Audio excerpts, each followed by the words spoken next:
to the ballpark. We're here at Arnold Anderson Stadium for this game between the Barrie Baycats and the Brantford Red Sox. Patrick Melbourne here with you right here on Baycats TV. We'll have first pitch coming up right after this, but here is the PA announcer for the Brantford Red Sox.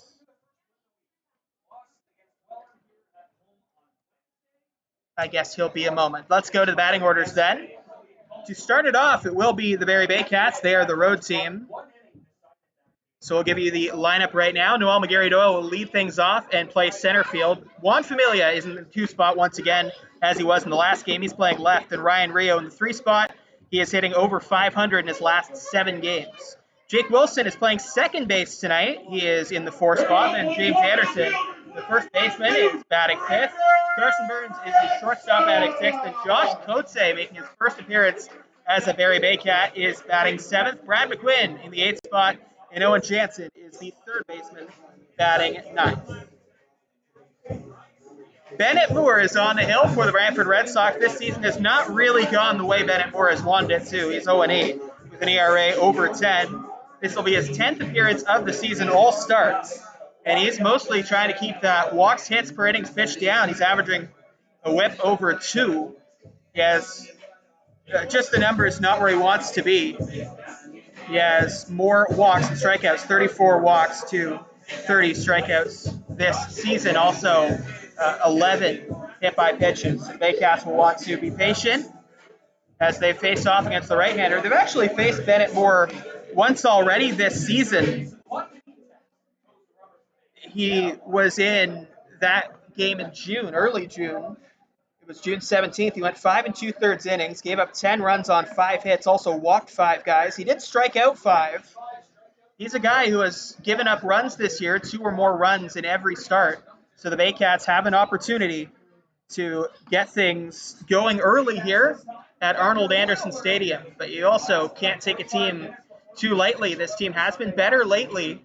And although they're still at the bottom of the IBL standings, you can't come in here and expect it to be an easy game. You have to try 100%.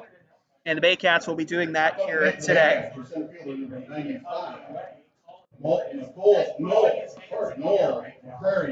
So here's Noel McGarry-Doyle leading things off here in the top of the first inning. Glad to have you here on Baycats TV as first pitch getting going at 8:07 as that one's fouled away by McGarry-Doyle.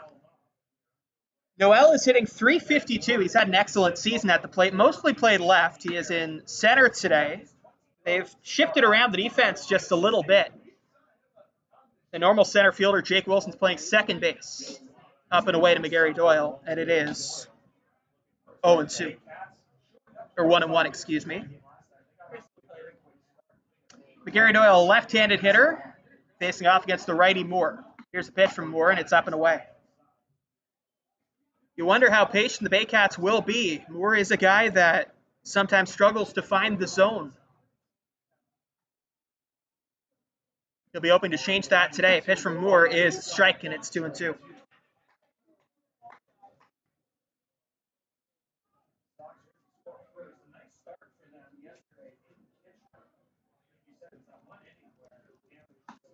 Here's the pitch from the righty Moore, and that is popped up. Moving over to the shortstop for the Brantford Red Sox. Today, that is Brody McKay, and he makes the catch for the first out.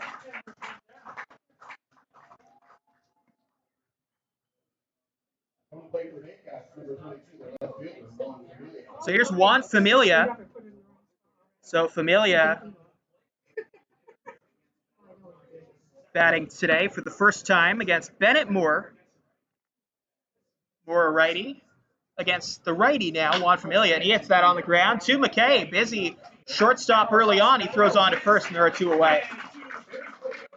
And the crowd here at Arnold Anderson Stadium gives a nice round of applause to McKay and the defense. It's a nice crowd here in what is, and I often disagree with my broadcast partner, Ben Navy, on what is great baseball conditions. It is great baseball conditions right now. The sun has mostly set behind the trees. It is nice and cool, not humid at all. It's very nice. So here's Rio. Rio has been red hot lately, up to 5 home runs this season. And he is hitting well above 300 now. First pitch to Rio, goes back to the screen. It caught the glove of the catcher, Lucas Bateman, but there was nothing he could do. That one was really high, and it's 1-0. So Rio, in his last 7 days, has just been superb, hitting over 500 in the last 7 days. 4 games in that span, as that one's up and away, 2-0.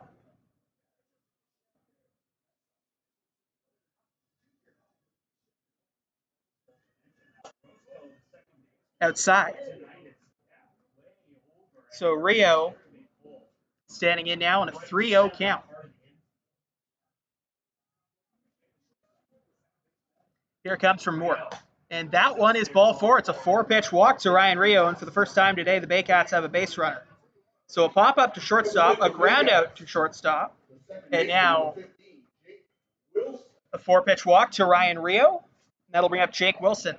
So normally I'd be telling you about how good a center fielder Jake Wilson is, how much range he has out there, and how he's a good bat, whether he's at the top of the order or in the middle. First pitch is hit fair, it looks like, left field side. Moving over is the left fielder. He's going to get under it. Roger Keane makes the catch, and that'll end the inning. So we'll have to pause on our story about how Jake Wilson's playing second base tonight. After half an inning, still 0-0. Baycats get a base runner, but nothing more. The Red Sox will bat for the first time when we come back. You're watching Baycats TV.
Brantford Red Sox starting lineup as they are about to take to the batter's box at home for the first time tonight. Jesse Fishbaum will lead things off and play center field. Brody McKay is the shortstop batting second. Jamil Orozco is the second baseman batting third. Then Nick Burdett, the longtime Brantford Red Sox, will be in the DH spot batting fourth. Liam Sutherland is the right fielder batting fifth. And Spencer Jamison, the first baseman. Lucas Bateman, the catcher. Roger Keane in left field. We just saw him make a nice catch. And then Aiden Colangelo is the third baseman batting ninth. On the mound for the Barrie Baycats, it is Juan Benitez. He has been really good this season. He was really good last year. 5-4 this year with 4.47 ERA. This is his 11th game, and he has pitched just below 60 innings, 58 and a third. 55 strikeouts, that's good. 14 walks, that's really good. That's low. So he'll come out here trying to get through that Red Sox order.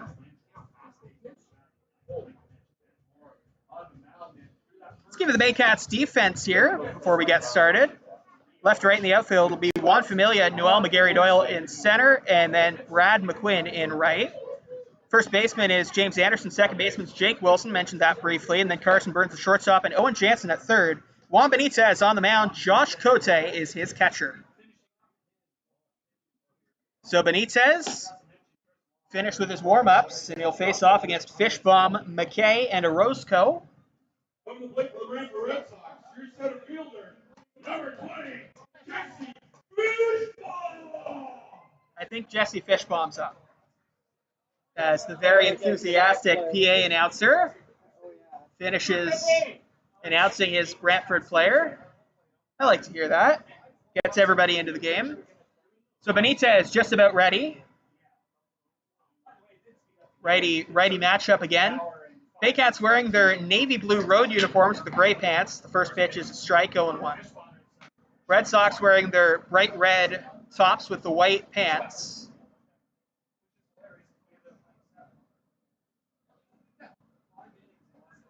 Benitez taking his time between the first couple of pitches. Next one comes in, and that one's fouled away. Fishbaum hitting .231 this season with a .311 on-base average and a .250 slugging percentage. Does not have a home run this season. More of a contact guy than power, and the usual center fielder for this team. Benitez kicks and throws, and it's down and away. Josh Cote behind the plate mentioned that. He's making his first start for the Barrie Baycats. Cote, a good defender, a good hitter. Baycats very excited to have him. We heard Kendra Doyle talking about that on the Baycats TV home broadcast yesterday. 1-2. That's inside. Cote is the fifth catcher, actually, to play for the Baycats this season. Tyler Plumpton and James Anderson have caught most of the time. They've also seen Dylan Shepard, who is currently out with a broken hand. Hope to see him back soon. And then Marcel Lacasse came in and caught a little bit before going back to the Frontier League. 2-2. And that just missed. I don't know how much it missed by 2-2. Or 3-2, rather.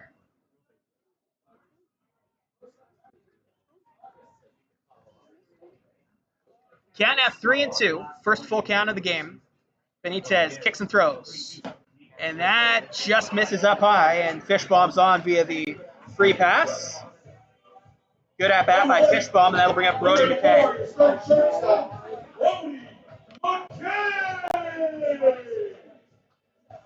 So here's Brody McKay, hitting .207 with a .324 on base average.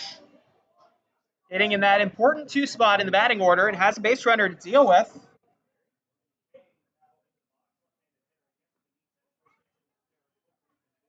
First pitch down low, 1-0. We've seen a bunch of different batting orders for these Red Sox over the last few games. They came to Vintage Throne Stadium.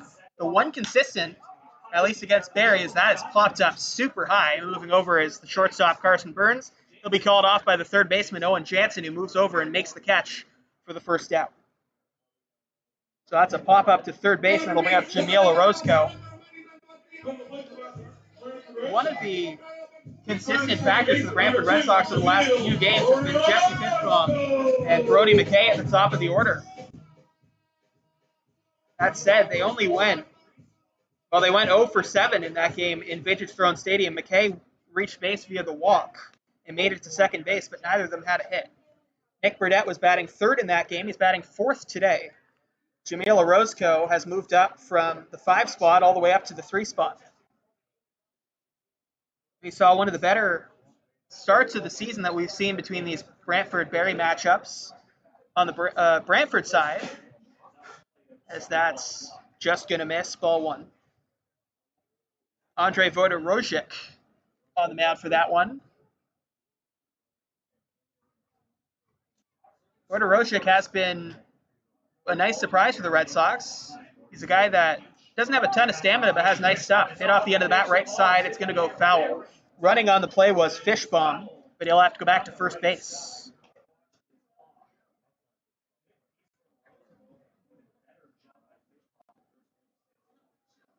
So the count is 1-1.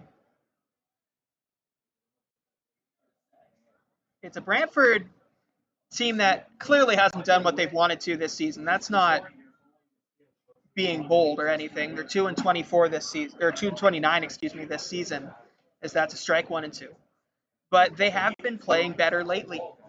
The team has come together and found a lineup that kind of works a little bit more, and they've got those 2 wins. It was so important for them, I think, as the throw goes over to first. It was so important for them, I think, to get that first win. Because once you get that first win, you're no longer winless. You kind of come together as a team a little bit more.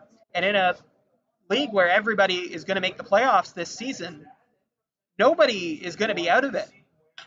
It's not necessarily how you start. That one's on the ground. Could be 2. Second for 1 from Jansen over to first. He's going to be late at first, but they get the lead runner, Fishbaum, and there are 2 away.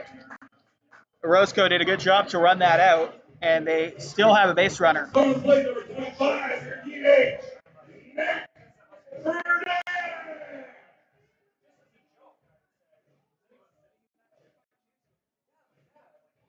So here's Nick Burdett.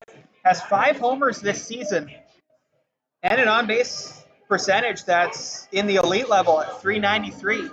He's been with the Brantford Red Sox for a long time now, and he has been one of their most consistent players for basically the entire time. Pitch from Benitez is a strike, 0-1.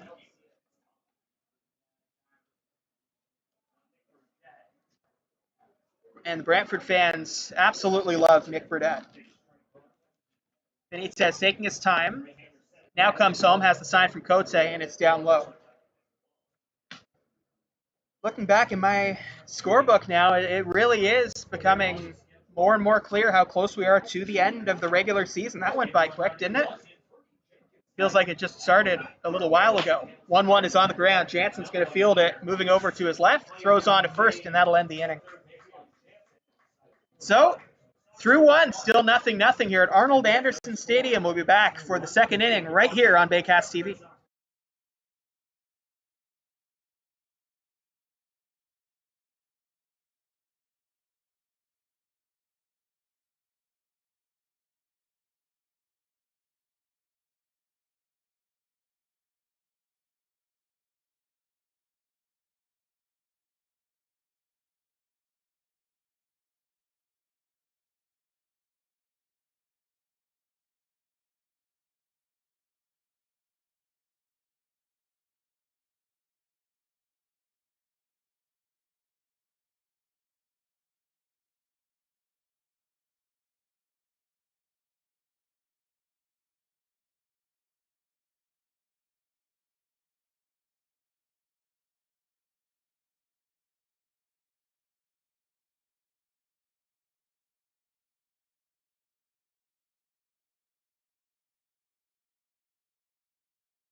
James Anderson will lead things off in the second inning against Bennett Moore. It'll be Anderson, then Carson Burns, and Josh Cote. I don't know if you can see that sun on our Baycats TV broadcast. You definitely can, but I don't know if you can tell how strong it is right coming to home plate right now. This is similar to why they normally have the sun delay. As the first pitch to Anderson's a strike, 0-1. But it sure looked like it had gone away, mostly set behind the trees, but it just found an opening. Pitch to Anderson is up high. It'll certainly make it a lot harder to hit in these conditions. So advantage goes to the pitcher, Moore, and the other pitcher, Benitez, at the moment. Kicks and throws. It's inside, 2-1.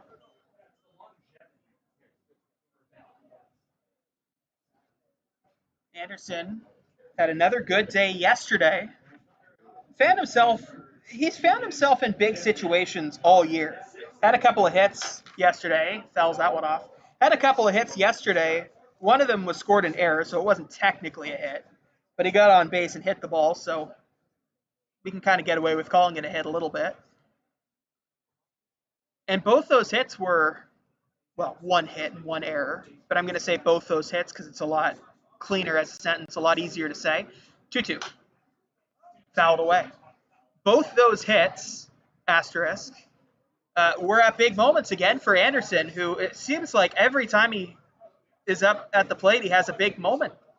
Remember, he was player of the game earlier this season, and he's had other big hits. He's one of the more clutch hitters. 2-2, and that one didn't miss by much inside. It's been a very small strike zone so far. We saw a big strike zone for most of yesterday from Chabavay, the home plate umpire. It's been a smaller strike zone to open this up. 3-2 on the ground to shortstop, and that's going to get through for a base hit. Anderson leads off the inning with a single. And that is the first hit for the Baycats. Both teams now have a hit.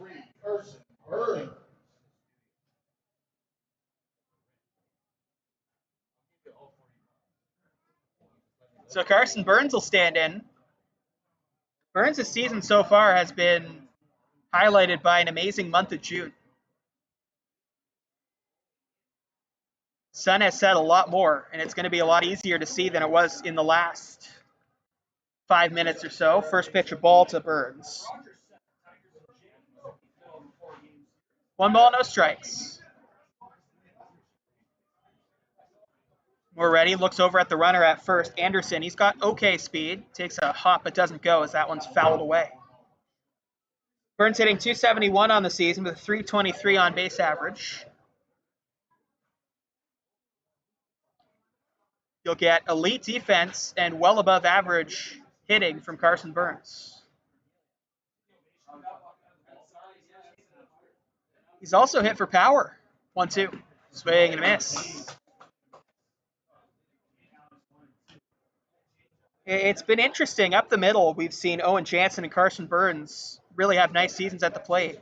And both those guys have reputations as contact guys, but they've really shown a lot of power this season as well. 1-2. Check, swing, it's up and in, didn't go.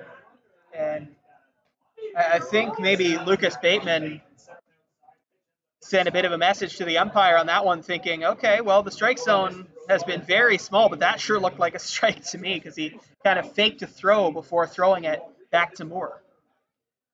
2-2, here it is. And that one's popped up. That one's heading to our direction, and it goes behind us. There are 3 people in this booth with me right now. Have any of you, just give me a thumbs up or a thumbs down, have any of you ever caught a foul ball in a game? No? Have you caught a foul ball in a game? No, that's 2 no's, 3 no's? Okay, nobody here has caught a foul ball in a game. Almost got hit by one. That's close. Ground ball back to the pitcher, over to second for 1, back to first, and that's a double play. Anderson retired heading to second. It's a double play, and that'll bring up Josh Cote. So a quick double play, and now 2 out here in the top of the second.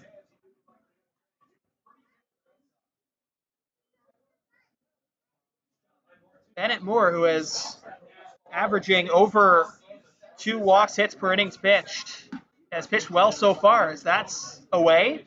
And we welcome Josh Cote to the Barrie Baycats. Signed just a few days ago, right before the signing deadline, which was early this week, 1-0. That's inside.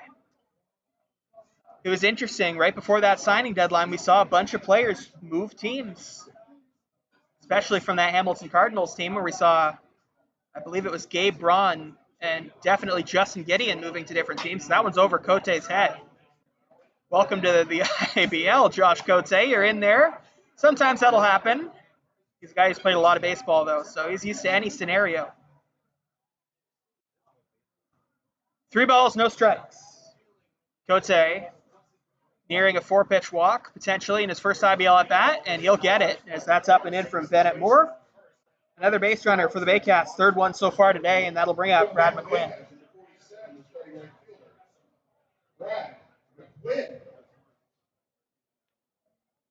So here's McQuinn.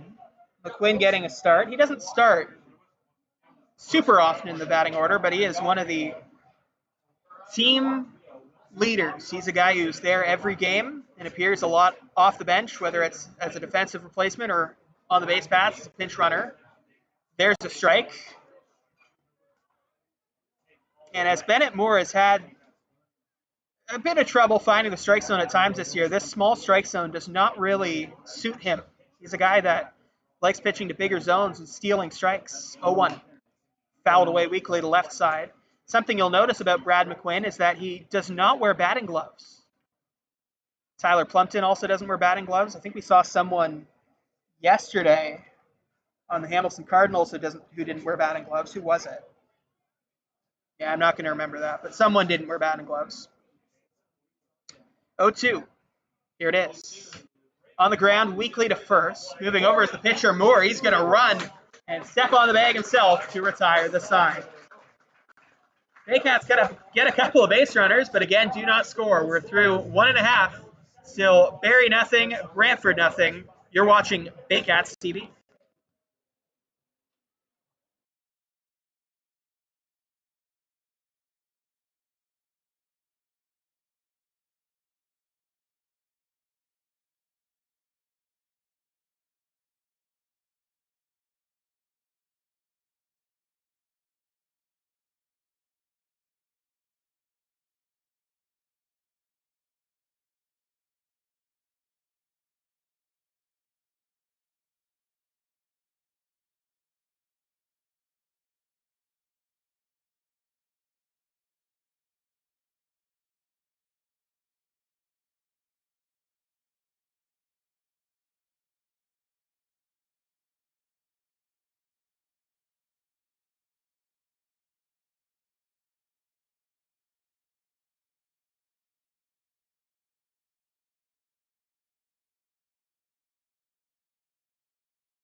Final warm-up toss done for Juan Benitez. We welcome you back.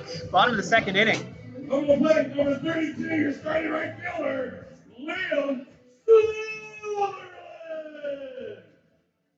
Liam Sutherland will bat, leading things off with Spencer Jamieson up next, and then Lucas Bateman after that. Sutherland hitting .263 this year, has a good on-base average of .331. First pitch is a strike to Sutherland from Juan Benitez, entering his second inning of work. Pitch from Juan, and the 0-1 is up high. So something that's a little bit different between the last time we were here broadcasting at Arnold Anderson Stadium compared to this time, 1-1 is line to right field. That's going to be a base hit. Going far into the outfield. Brad McQuinn's going to go grab it. Sutherland's going to go to second, and he's in there. The throw was pretty late, and it's a double for Liam Sutherland. Number 21, your first baseman, Spencer Jamieson. Well, Sutherland has some power. There's a double there, and he's got a couple of homers on the season. This is Spencer Jamieson now. Jamieson playing first base today.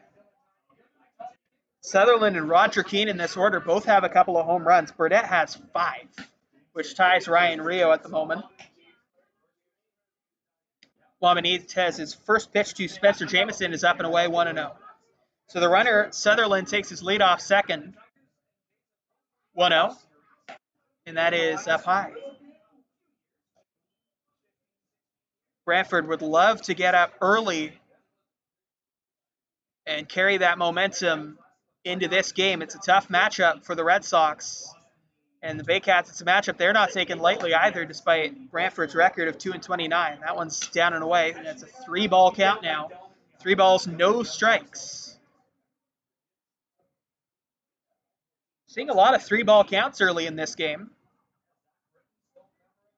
Kicks and throws. There's a strike, 3-1. You don't often see batters swing at that 3-0 pitch. It's kind of an unwritten rule thing. But we're starting to see that go away in some places. 3-1, here it is. Hit to left field, and that one's well foul. Different place in the outfield for almost all these guys. Noel McGarry Doyle's played a bit of center field this season, but Juan Familia's mostly played right. He's in left today. And then Brad McQuinn getting the start in right. And with all that, Jake Wilson has moved to second base. Benitez comes home, and that's fouled basically to the same place. Still 3-2. Benitez battling back. It was a 3-0 count. Now it's a 3-2 count. Stares home from his sign. It's his first game with Josh Cote as his catcher. He's mostly pitched to Tyler Plumpton. Kicks and throws, and that's on the ground up the middle. That's going to be a tough play. Burns dives, but he's not going to have a throw to first base. An infield single for Spencer Jamison moves the runner Sutherland to third. And Brantford Red Sox have something going here. 46, your starting pitcher, Lucas Bateman. Here's Lucas Bateman. He has been an on-base machine this year, a .393 on-base average. Seeing some of the best bats for the Brantford Red Sox down in the order today as that's hit to right, and that's going to drop. One run's going to come in. That's Liam Sutherland. Going all the way to third is Spencer Jamison. He'll think about going home, and he is going home. Coming in is the throw, but it's going to get cut off. It's a 2-run double for Lucas Bateman on the first pitch from Juan Benitez. The hometown crowd very happy about that one. The Red Sox have taken a 2-0 lead.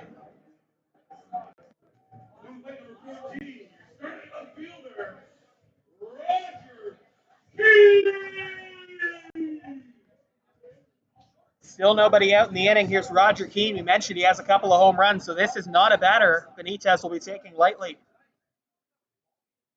Kicks and throws. Swing and a miss. And it is 0-1. Brantford taking a 2-0 lead. Kicks and throws. Inside. No, that one's going to get the zone. Strike zone becoming a little bit bigger here as pitchers start to establish the zone and earn strikes a little bit more. So the count 0-1. Keane's got he's crouching down quite a bit in that stance. Swings and fouls it back. Some batters have a stance where they stand tall. This is pretty much the opposite of that.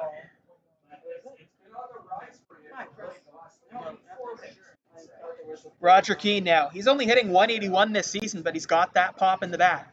0-2 coming up. Swing and a miss. Keane down on strikes. That's the first strikeout for Benitez today, and there's one away.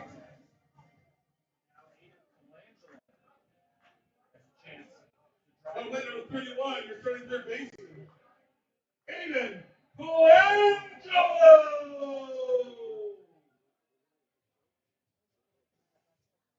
So here's Aiden Colangelo, and Colangelo, it's not a big sample size, but so far has not had a good season at the plate. Pitch inside to Aiden. 083 with a 214 on base average, and the slugging number is just not really there, below 100. But it's a low sample size, fouled away. And Colangelo is still looking for that season to turn around.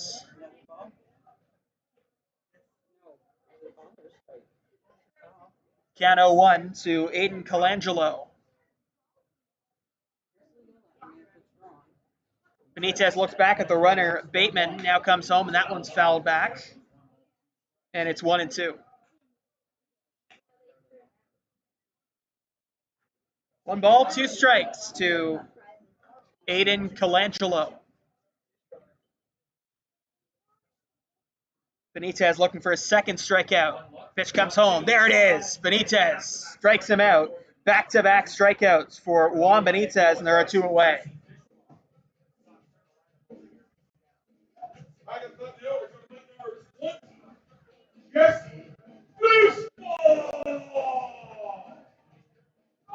So here's Jesse Fishbaum for the second time today. Walked his first time, was out on a fielder's choice. That's up and in. Fishbaum, a good leadoff hitter, a contact guy more than a power guy, has good speed. Count 1-0 to him from the pitcher Benitez. As a runner in scoring position now, would love to drive him home. There are 2 outs in the inning, though. There is a pitch that is a ball, 2-0. It's not been a consistent zone so far. I won't lie to you. It's been big at times. It's been small at other times. So both these pitchers will have to overcome that. Here it comes. That's a strike. Every single umpire in the world would have called that one a strike, and it's 2-1. Sometimes, even if your zone isn't where it was a little while ago, strikes are still strikes. There's a little area in there. Benitez looks back again at the runner. That's Bateman. Now comes home, and that one hits him. So Fishbaum has now been on twice today without getting a hit. Walked in the first and now hit by a pitch in the second. And that'll bring up Brody McKay.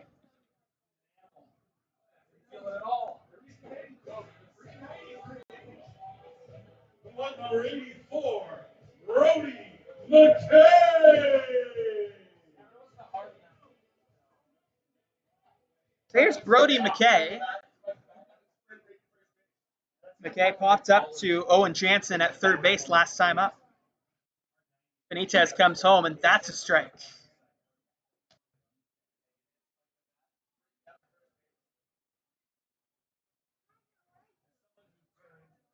McKay hitting .207 this season.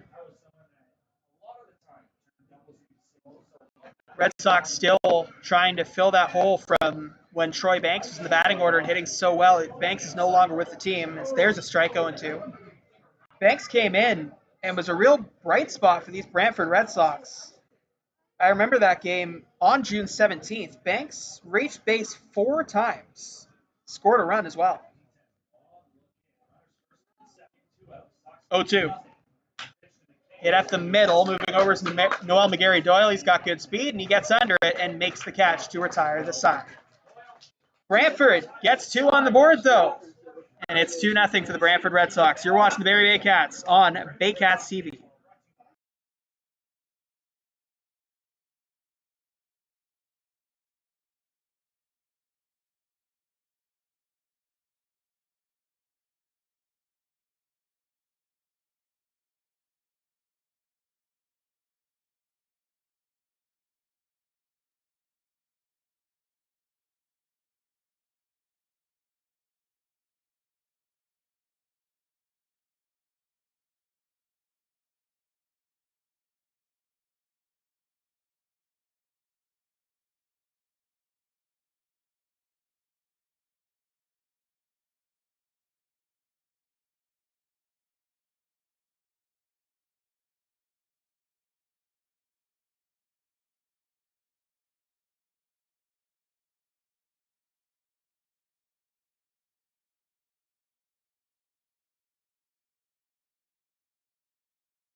Welcome back. Just want to catch you up on a couple of our partners at the moment. First inning was brought to you by Starting Lineup Uniforms and Apparel, the official jersey provider of the Barrie Baycats.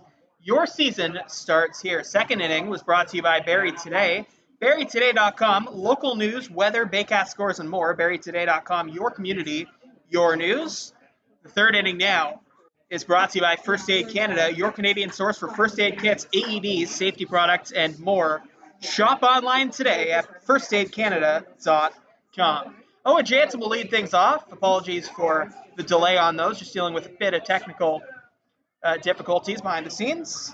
We're all good to go now. First pitch was a ball. Second pitch is a strike to Owen Jansen. Owen making his first at-bat today. Reached base yesterday with a single. Has really been one of the best Baycats. Leads the team right now with a .369 batting average, with a .414 on base percentage. 1-1 is cut on and missed, 1 and 2. It's been a breakout season, and I guess that's strike 3. My apologies. So Jansen down on strikes.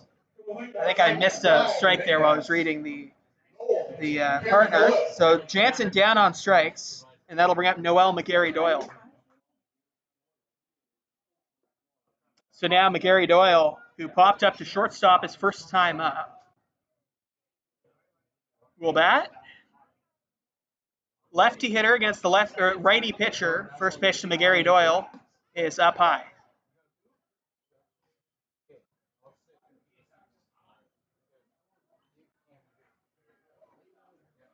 McGarry-Doyle, excellent hitter with elite speed. 1-0. Good defender as well, so that one's outside, 2-0.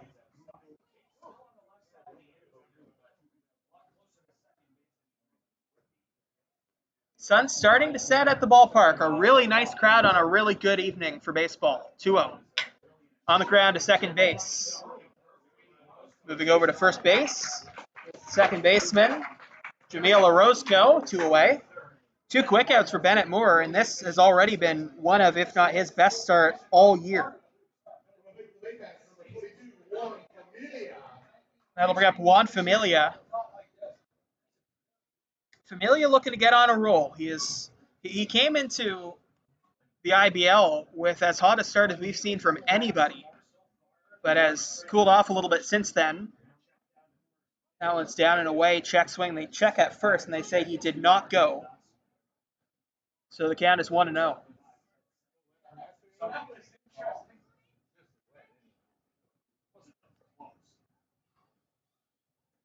Kicks and throws inside, and Familia just getting out of the way of that one. It's 2-0. Familia had that stretch where he was just hitting nothing but doubles and home runs. Baycats would love to see a double or a home run right here with 2 out here in the third. They're down by 2 right now. 2-0. Popped up, foul, way out of play. Looks like another game happening at the smaller diamond here at Arnold Anderson Stadium. Perhaps a minor baseball team. Someone just struck out in that game. Oh, no, they're still up. Back to this game. Familia takes pitch inside. That's a strike. And there's that big strike zone coming back. That wasn't a strike in the early innings. Kicks and throws. And that is outside, and it's 3-2. Juan Familia standing in with a 3-2 count. Kicks and throws. And that's inside, ball 4. So Familia reaches base via the base on balls. And the Baycats get another base runner. They've had a base runner in every inning so far, but still looking for that first run.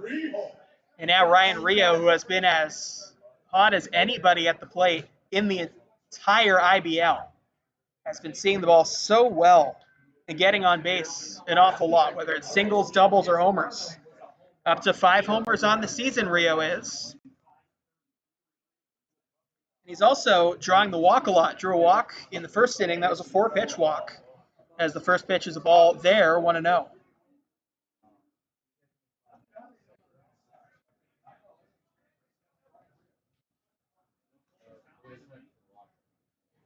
Runner goes, Familia. That one's popped up.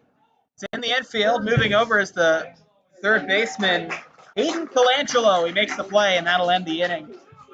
Baycats get another base runner, but do not score. You're watching Baycats TV, where it's a 2-0 Brantford Red Sox lead.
Welcome back. Baycats still looking for their first run.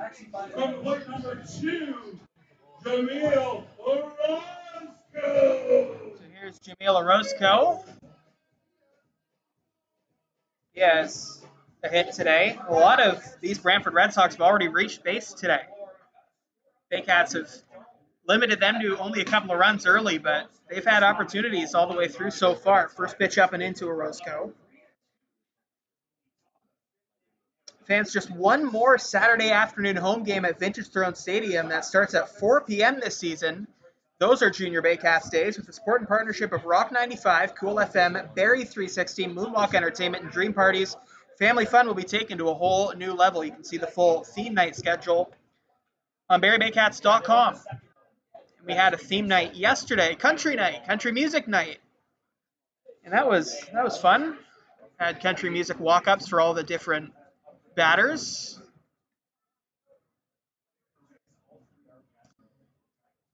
There's a bit of a lengthy delay happening. Now Josh Cote coming out to the mound to try and get on the same page with Benitez. It's been at least a minute since there was a pitch.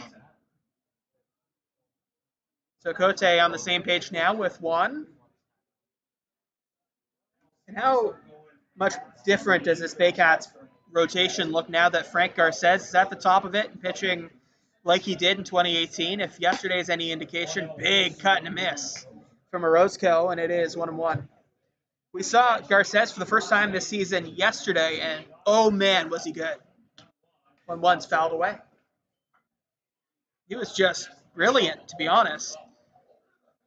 Was throwing strikes, was throwing hard, and was mixing his pitches well. And now Juan Benitez, the number 2 starter in that rotation, has settled into being a real ace-type pitcher as well. So the Baycats rotation has looked excellent. So it's a 1-2 count, and now another call for time.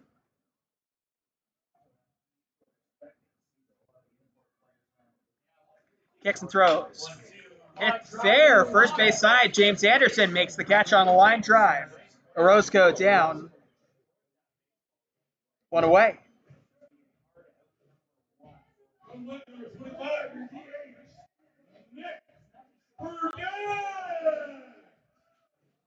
Here's Nick Burdett. He's a power threat.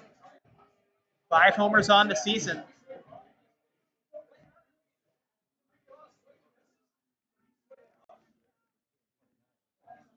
First pitch from the righty to the lefty hitter is on the ground. Moving over is Jake Wilson at second base.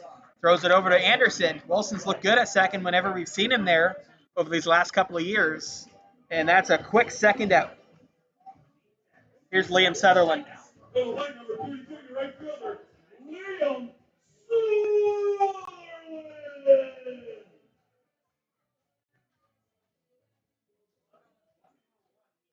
So here's Liam Sutherland. He's got a couple of big flies on the year as well. Mentioned that. First pitch to him is a strike 0-1. This Brantford lineup is shaping up to be much better than the record would suggest. 0-1 is up high. The batting started out slow, but has gotten into a nice groove. And if the pitching can follow that, they could be a sneaky team late in the year. 1-1. Fouled away. Sutherland doubled and scored his first time up. He made it to third in an infield hit by Spencer Jamieson and then scored on the double by Lucas Bateman. That was last inning in the second. 1-2. Coming from Benitez. Kicks and throws. Down low. Yeah, now even at 2-2.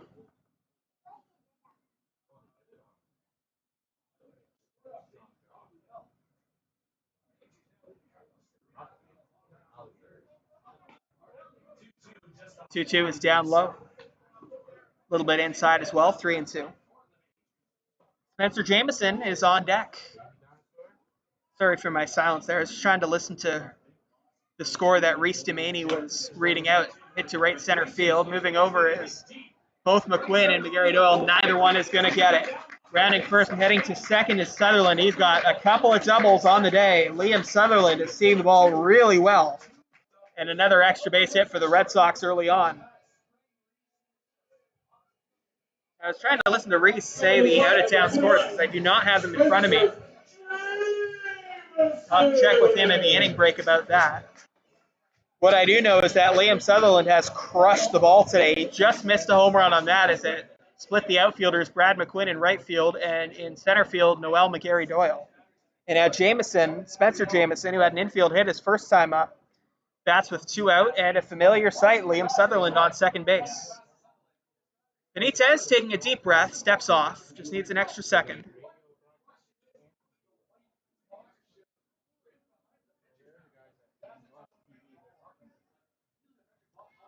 Benitez steps back on the mound.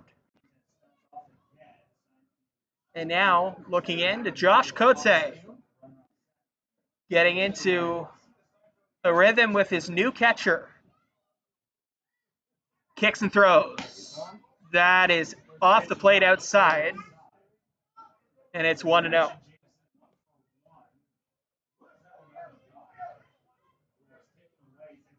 Lucas Bateman on deck. He had a big double his last time up. Big cut and a miss from Jamieson there. And it's 1-1. Sun really beginning to set here. Starting to become a nighttime baseball atmosphere. 1-1 the count. Benitez comes home. Hit off the end of the bat left side. That one is trouble. Moving over is Familia. It's going to drop and bounce off his knee. Rounding third and coming home is Sutherland. It'll be a long single for Spencer Jamieson and an RBI. The Red Sox go up 3-0.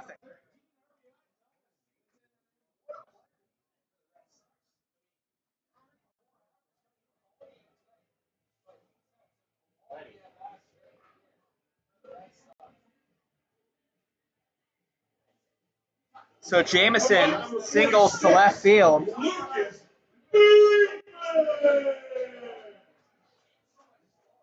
Familia a little bit fortunate that Jamieson did not go to second because he kind of booted that ball a little bit.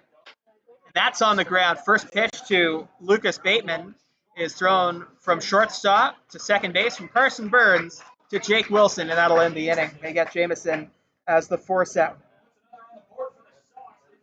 Bateman grabs to a fielder's choice, and that'll end the third inning. We head to the fourth. It's Brantford Red Sox 3.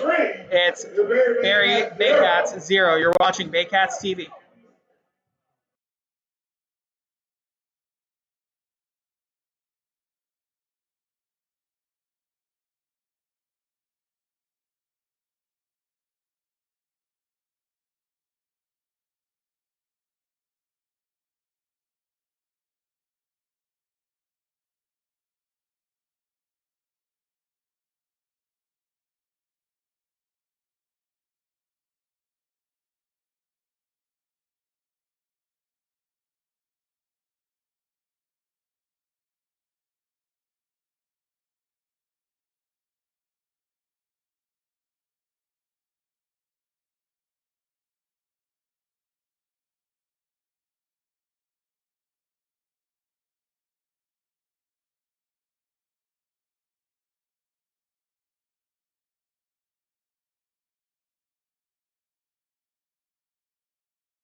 Fourth inning brought to you by Centerfield Foods. Centerfield Foods feeding fans and families at the Barrie Community Sports Complex since 2005.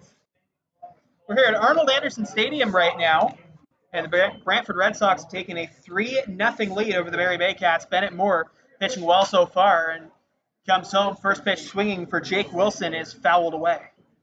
It'll be Wilson, then James Anderson, and Carson Burns in the inning. This is the last Baycats game of July. A couple of off games on the 30th, 31st, and 1st of August. Wilson fouls that away. And then the Baycats are on the road to Guelph on August 2nd in what is a rescheduled game from July 5th. That game was rained out. That last Junior Baycats game on Saturday, August 13th, as Wilson swings through that one. That's a strikeout, and Bennett Moore has himself a couple today. That'll bring up James Anderson. 34, James Anderson.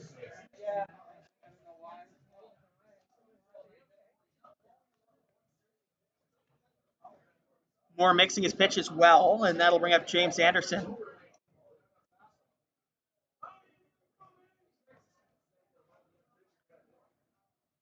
Pitch coming home from him. First pitch is a strike to Anderson. Anderson singled his first time up. It's the only hit. Baycats have 3 walks, but only the one hit today, a 1. That's a strike.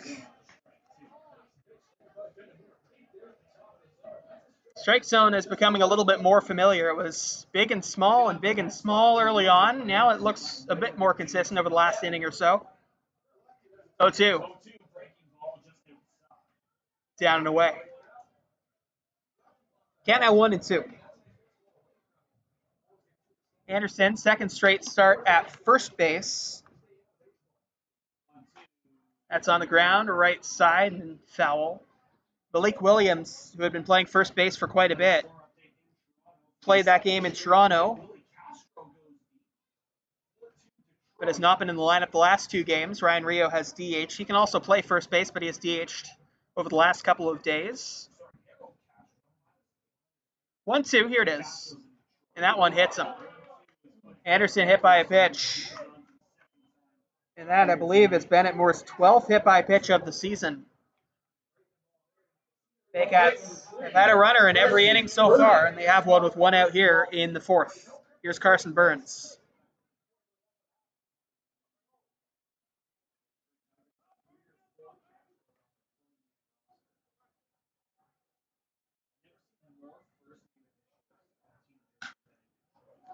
Fly ball, right center field. Moving over is Fishbaum. He's got under it. He'll make the catch. And there are two away. Anderson goes back to first base. Here's Josh Kotek. The umpire gets some extra baseballs.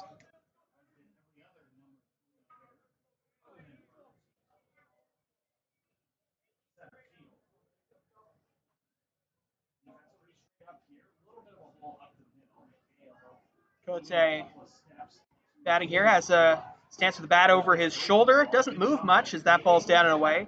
It's always interesting when a new hitter comes into a team. You kind of look at his batting stance, see does he move the bat an awful lot or does he keep it mostly steady on his shoulder? Kotek mostly keeps it steady on his shoulder.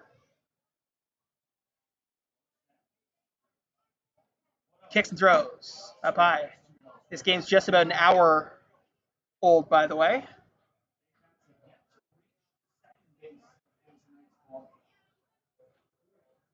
It'll be Kotek, then Brad McQuinn and Owen Jansen.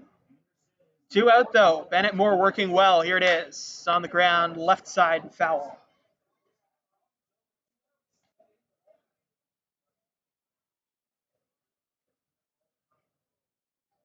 It is a really nice night. Not a lot of wind, not any humidity, and no real heat anymore. It was a little bit hot this afternoon in Brantford, but it really has cooled off and become nice. Up and away to Kotek.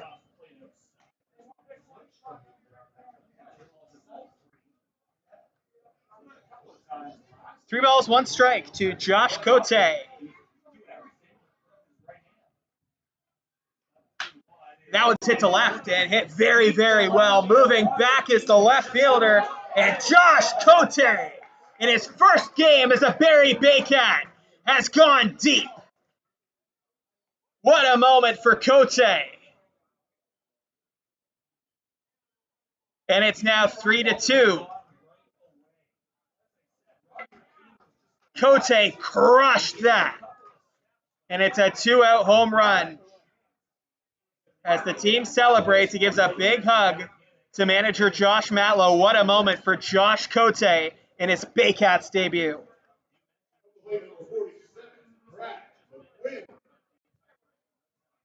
What is it about first game home runs for the Baycats this season? We saw it with Dylan Shepard earlier this season, and now we see it with Josh Kotek. Showing fun as that one's up and away. Brad McQuinn has to go back from that bunt attempt. Man, that was fun.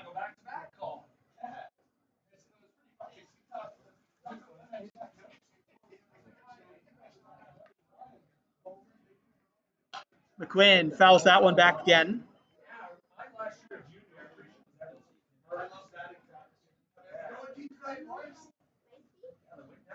1-1 the count. Red Sox 3, Baycats have scored 2 in the inning thanks to the home run by Josh Kotek. Here's the pitch to Brad McQuinn. Hit to first base, giving it to Bennett Moore, and he gets the play done. That'll end the inning. But not before the Baycats add a couple thanks to the home run by Josh Kotek. You're watching the Barrie Baycats on Baycats TV.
Bottom of the fourth inning. Roger Key.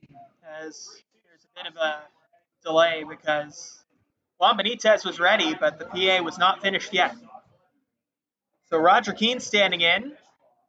0 for 1 with a strikeout today. Benitez kicks, throws, and that's a big swing and a miss from Keane. And Keane almost walks out of the batter's box with the pace as if he had struck out. He has just not been able to figure out Benitez through a batter and a pitch. Count 0-1. Count 1-1. That was ball up high.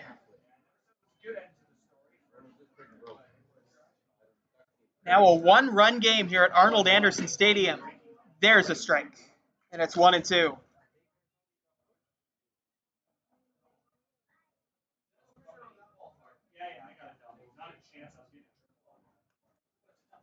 Kicks and throws, swing and a miss.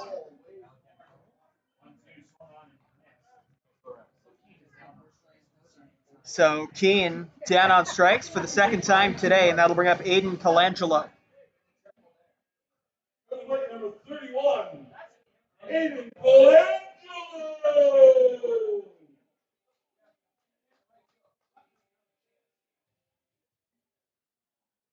So here's Colangelo. He struck out swinging his first time up against Benitez. First pitch to him is a strike. Fans Baycats Shop is your one-stop shop for all things Baycats, from jerseys, hoodies, t-shirts, hats, and fan gear. Baycats Shop has it all. Visit shopbaycats.com today or follow on Instagram at shopbaycats. Count now 0-2 to Colangelo. 3 strikeouts so far between the bottom 2 members of the batting order for the Brantford Red Sox today. And now the umpire calls time. I'm guessing Colangelo asked for that.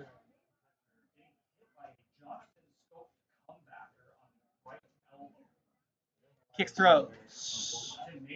That's a ball, 1-2.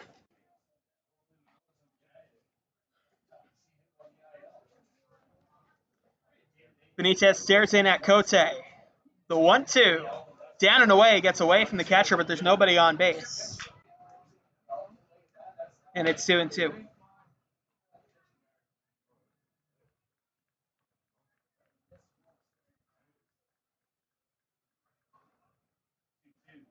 Kicks and comes home, fouled away again. Yeah, 2-2.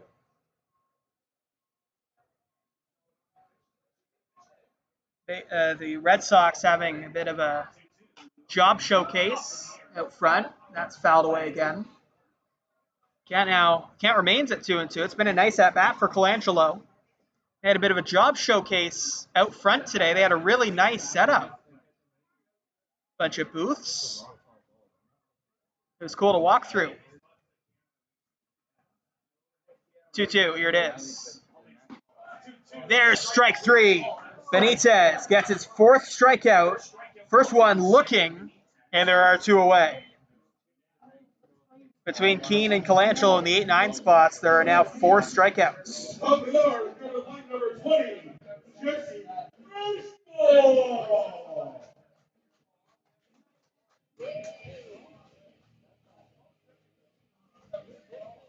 Jesse Fishbaum has reached base twice today, but does not have a hit. It's interesting because he's been hit by a pitch and walked. Thankfully, okay after that hit by pitch. It didn't appear to be a super hard pitch he was hit by, thankfully.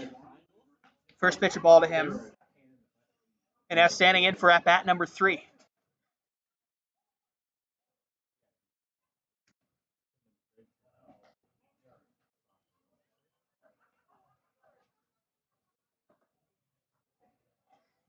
Count now 2-0. We've got Ann here, by the way, in the booth as the statistician today. And I want to ask Ann a question. Count 2-0. There's a strike, 2-1. I walk by as I enter Arnold Anderson Stadium, and I believe this is one of the best food courts. Like, one of the best concession stands, I should say, in the IBL. Would you agree with that? Yes, because they cook my hot dogs to order. There you go. 2-1 is swung on a miss, 2-2. Cooks the hot dogs to order. But it's such a nice... There are so many options there. You see popcorn in the front. There's just so much to choose from. I really like it. Count now 2-2. Here it comes. fouled away. Really had some exit velo on that foul ball. Base is empty here in the fourth. We're in the bottom of the fourth. Patrick Melbourne here with you. Barrie Baycats at Brantford Red Sox here at Arnold Anderson Stadium here on Baycats TV. Benitez takes a deep breath. The 2-2. Fouled away again.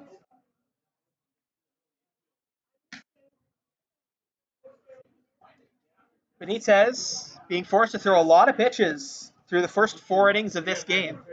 A good at-bat from Colangelo and now a good at-bat by Jesse Fishbaum. Kicks and throws. Up high, ball 3. Another full count in this game. Feels like there have been quite a few full counts in this one.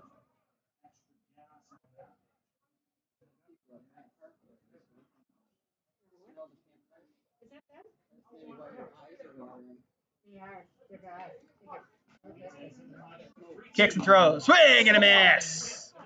Benitez strikes out the side in the fourth. Best inning so far for Juan Benitez. Heading to the fifth. It is still 3-2 Brantford. We'll see if the Baycats can come back and tie up the game or perhaps take the lead in the fifth when we return right here on Baycats TV.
Owen Jansen will lead things off in the top of the fifth inning. Fifth inning brought to you by Etal Paving for all of your residential, commercial, industrial paving needs, providing quality service for over 37 years because you deserve the best. Etal Paving. Fouled away by Jansen, who struck out swinging his first time up. Hitting .369 with a .414 on base average coming into this game. Leading the team in batting average if you don't count short sample sizes. If you count short sample sizes, then Brandon Hillier is still leading the team. Hillier is one of the team's pitchers. There's a strike. Now I say that, and I haven't checked it since Hillier had that at-bat a couple of games ago. I think he walked in that at-bat, though, so I don't think that would change anything. 0-2. Fouled away. Now, this is a broadcast booth situation, by the way, where in Barrie, you're not catching a foul ball from the broadcast booth. It's just not happening. It can foul off, and it would have to be an absurd angle for it to get to Ben and I. But here, I can see a world where the ball could come into the broadcast booth here. And I'll autograph it for, no, I have to give it back. I could autograph it and give it away. Probably not. Owen Jansen to left center field. That one is going to drop. Jesse Fishbaum dived for it, and it dropped behind him. Jansen's got himself a double. I don't think the Brantford Red Sox would be super happy with me if I autographed the ball and threw it into the stands. And I don't think anybody here would be hoping for my autograph, to be honest. Well, I'm the opposing team's broadcaster. I don't know anybody who comes in the broadcast goes, I'd really like the autograph of the opposing team's broadcaster. I'm coming to the ballpark, and I'd really like that. Meeting on the man, by the way, for Bennett Moore. So maybe I'll just give it back to the team if the ball comes in here.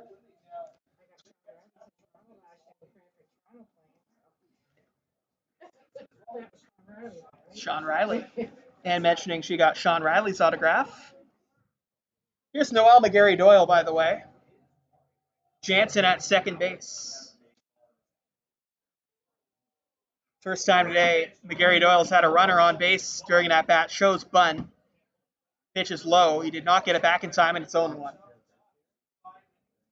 It'll be McGarry Doyle, Juan Familia, and Ryan Rio.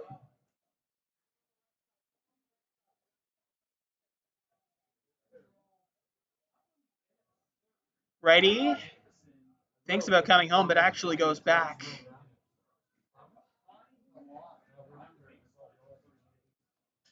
Bennett Moore has pitched extremely well in this game. Here's the 0-1. Kicks and comes home. McGarry Doyle does not go for it, and it's a ball 1-1.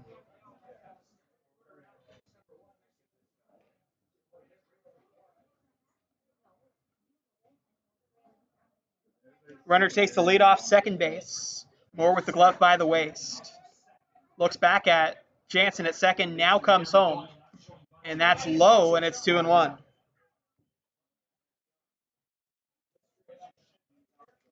Now, I've got a question for everybody in the booth here. We mentioned the concession stand. I want to know everybody's favorite baseball stadium concession stand snack. Here's the 2-1.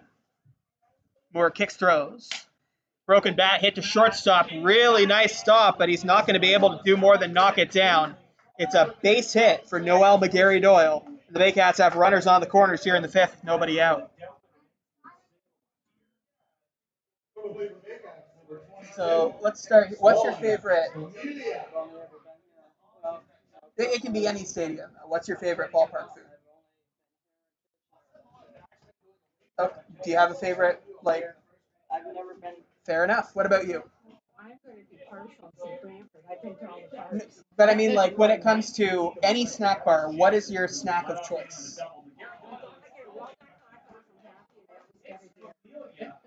A hot dog is the answer. That one hits Familia. The Baycats have the bases loaded. Second hit by pitcher of the game. And the Baycats, who are only down by a run, now have the bases loaded with nobody out here in the fifth. What's your favorite ballpark food? M&M's. That's a good bet. M&M's are good. So Bennett Moore, who threw 4 really good innings, exits this game here to applause by the Brantford crowd. A new pitcher coming in for the Red Sox. We'll tell you all about him when we come back here on Baycats TV.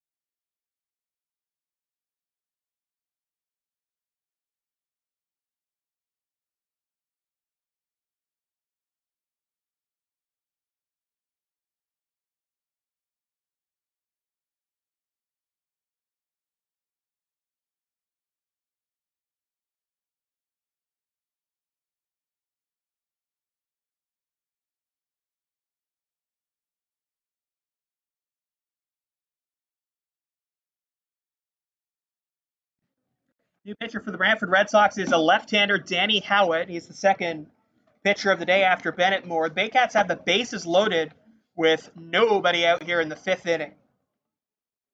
But we have time. We'll tell you all about the newly redesigned BarrieBaycats.com TV page. BarrieBaycats.com/TV is spoiler-free and has every single Baycats game, home and away, available to watch in one place. You can also see a ton of highlights on barriebaycats.com/highlights. You can get the whole game day experience at barriebaycats.com. It'll be Ryan Rio to lead things off against Danny Howitt, and then Jake Wilson and James Anderson. Still nobody out. The runners are Owen Jansen at third. He raced via the double. And then a single by Noel McGarry-Doyle. He's at second now, and a hit by pitch to Juan Familia. The Red Sox coming into the game, number 58, Danny Howitt. Danny Howitt officially introduced into the game as Lucas Bateman, the catcher, goes out to the mound just to give him a couple of words. And now Ryan Rio will bat. Rio hitting .325 in the season, has been on base already today via the walk in the first inning. He was the first base runner for the Barrie Baycats. Baycats hoping to take the lead for the first time in this game. They have been down for a whole lot of it. First down 2-0 and then 3-0. Rio pops it up. Shallow center field. Moving over is Fishbaum. He's actually going to be called off in left field by Roger Keane, and nobody's going to score.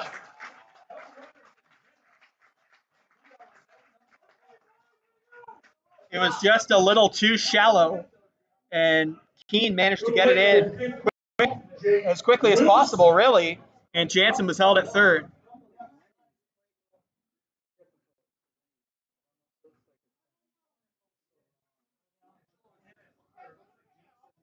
So here's Jake Wilson.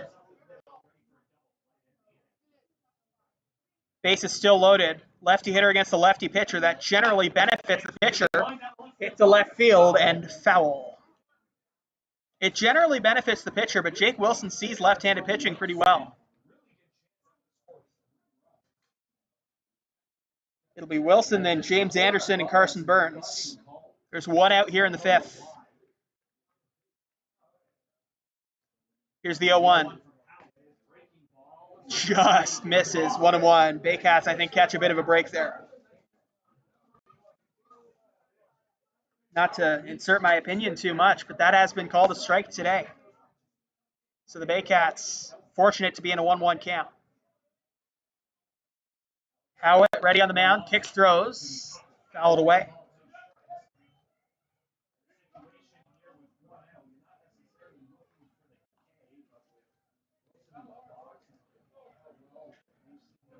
Words of encouragement from the dugout.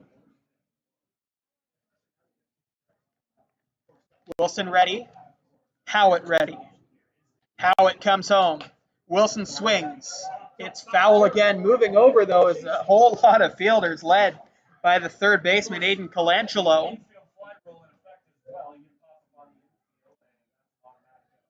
It's a foul ball, though. 1-2.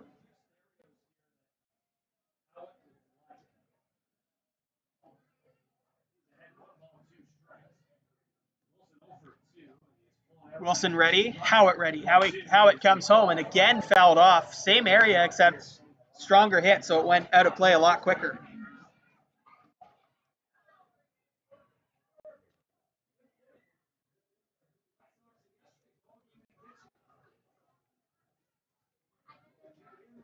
James Anderson waits on deck. Here's the pitch from Howitt. Wilson on the ground up the middle. Could be two. Second for one. Back to first. The throw to first will not happen. A run comes home and we're tied. Jansen's the runner that scores. It's a fielder's choice for Wilson as Familia's out. Up to third goes McGarry-Doyle, and there are two away.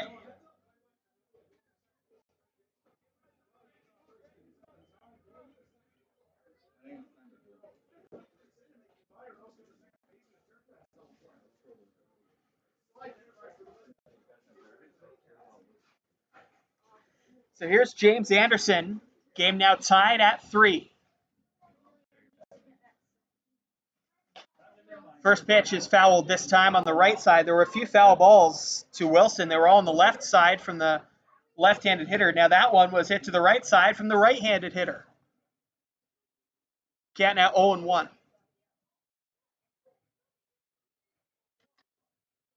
Runners on first and third. Neither of them go. Hit to right field. That's in fair territory. Moving over is the right fielder, Liam Sutherland, he makes the catch, and that'll end the inning. But the Baycats at a crucial run, and we are tied after 4.5, heading to the bottom of the 5th. You're watching Baycats TV.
Brody McKay will lead things off here in the bottom of the 5th inning. And what a game it's been, to be honest. Pitchers have both pitched pretty well, but both teams have taken advantage of opportunities, and we are now tied. And the big highlight so far is an amazing home run by Josh Coates in his first at-bat, or his first game, second at-bat with the Baycats. First pitch outside. It's going to hit the strike zone, though, to Brody McKay. It's been a moving strike zone, 0-1. I know it's a hard job, and I don't like to be too critical because umpires are obviously doing their best, but it has been a moving strike zone today. Last pitch was fouled back, now 0-2. Again, fouled back to the screen. Remains 0-2, though. McKay, then Jamil Orozco and Nick Burdett. Here's the 0-2. Swing and a miss. 4 straight strikeouts for Juan Benitez. Baycats fans, Baycats will be holding their annual golf tournament on August 18th at Innisbrook Golf Course. Baycats opening it up to fans this year. If you're interested, please go to the front entrance for more information at home games, or go to barriebaycats.com to sign up. Here's Jamil Orozco. Fouled again back to the screen, this time right above the Baycats dugout, and it's 0-1. 4 straight strikeouts for Juan Benitez. Righty comes home, and that's hit on the ground to Jake Wilson at second base. Grabs it, throws it on to first, 2 away.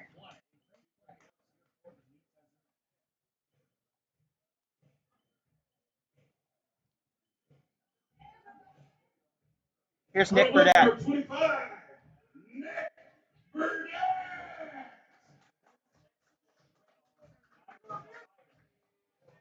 The power hitter, Nick Burdett, has a couple of groundouts today. Benitez working quickly through this inning so far. Would love a quick inning because the first 4, the Red Sox really made him work even in the strikeouts.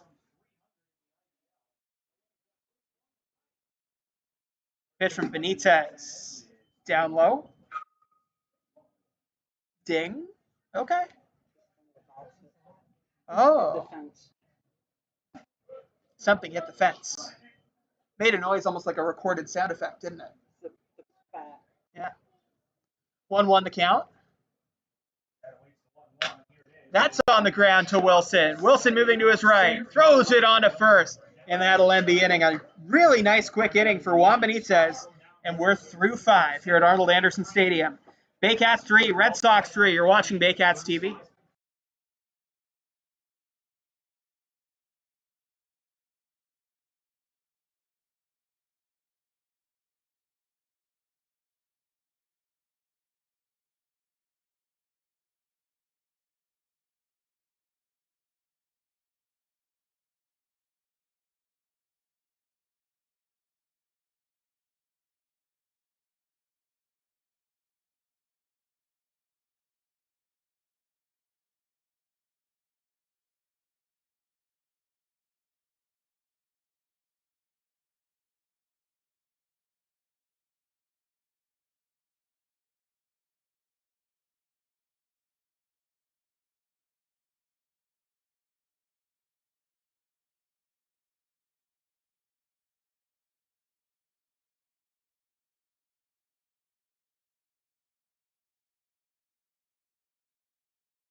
Leading off the Baycats in the inning will be Carson Burns in the 6th inning now. Canadian Brewhouse is bringing it to you. The Canadian Brewhouse, our house is your house. So it'll be Burns and then Josh Coates and Brad McQuinn. First pitch from Danny Howitt is just low, 1-0.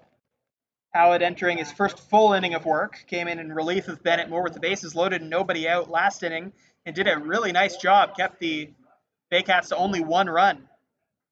Swing and a miss. Jake Wilson cuts through that one, 1-1.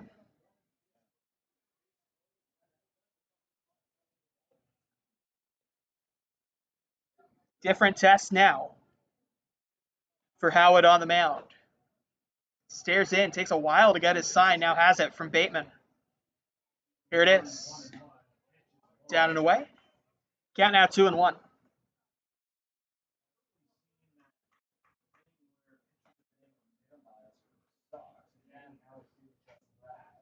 2 balls, 1 strike to Carson Burns.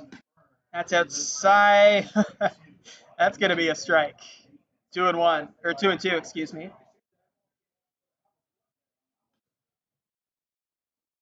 It was a small strike zone to open up this game. It is no longer a small strike zone. 2 balls, 2 strikes. Kicks and throws. Down and away. And like I said before, it's a very hard job. So I don't want to critique it too much. It's just something that batters and pitchers need to be aware of and are aware of throughout the game. That's often why you see criticism toward umpires when it comes from the field. Fly ball to right field, moving in and moving out. Orozco is going to move out, and he dropped it. That's going to be extra bases for Carson Burns. It'll be 2 bases for Burns, but likely an error on Orozco. Number 5, Josh Coates. Are they going to score an error or a hit? Yeah. it has scored an error, and I think that's the right call. Orozco called for it all the way like it was his ball when really you'd have thought it would be Liam Sutherland's ball in right field. So when Orozco did not make the play, you would see why that would be called an error. So here's Josh Cote. Inside. And it's 1-0.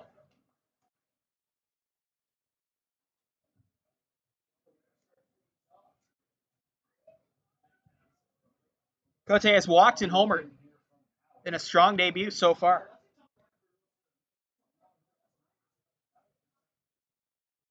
Glove by the chest. Now Howitt comes home. And that's hit to left field. Way back there. And gone. Josh Cote again.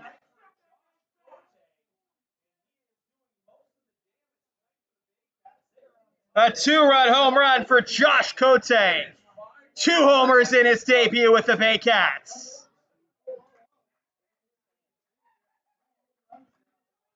The bench loves it. They all come out to high-five Josh Cote, who has now gone deep for a second time tonight.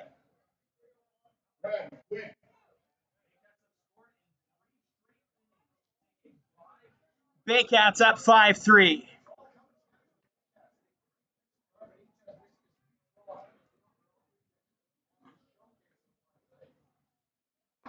First pitch up high. It's a 2-run home run. Still nobody out in the inning.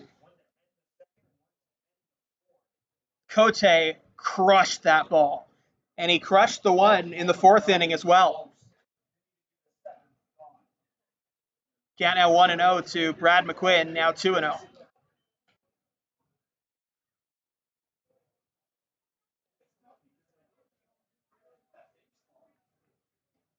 Cote, you just see him and he was locked in. He's got some power. 2-0 is inside, way inside, and it's going to hit Brad McQuinn. So it's a home run, an error that ended up being 2 bases, and now a hit by pitch in the inning, and the Baycats have had 3 batters come up and reach base. Here's Owen Jansen. Still nobody out in the inning. You wonder if there's going to be someone up in the bullpen again. Baycats giving Juan Benitez a lead now. Howitt comes home. Just low. Jansen doubled and scored his last time up.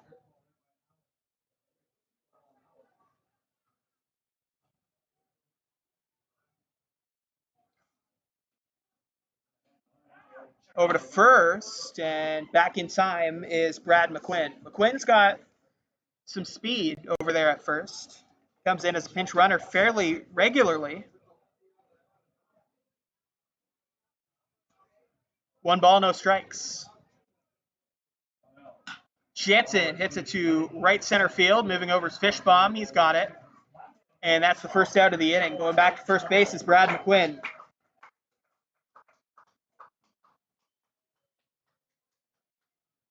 And there's one away.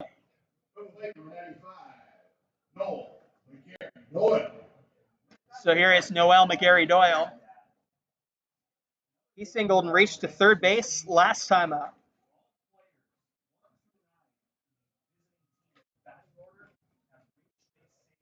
And I'm overhearing the broadcast booth for the Red Sox mention now that all 9 hitters for the Baycats have reached base, and they are correct.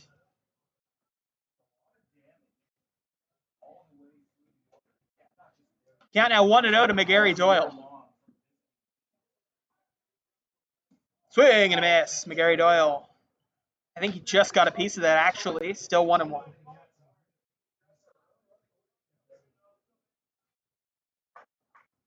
Red Sox broadcast booth, Reese Demaney and Colin Ward do a good job on the Red Sox YouTube channel. McQuinn goes back to first base. Howitt looks over again, now ready to come home. Kicks and throws. Pop up, moving over is the shortstop. It will be the shortstop, Brody McKay, to make the catch 2 away.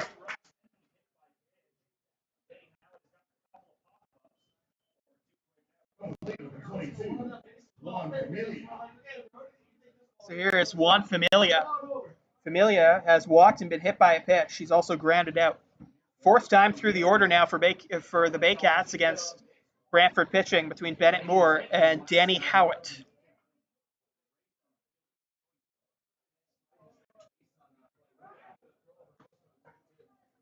Couple of two-run home runs by Josh Cote has been the difference so far.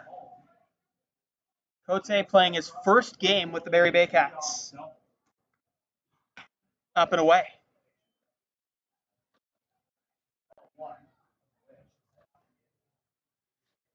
Yeah, now 1-0.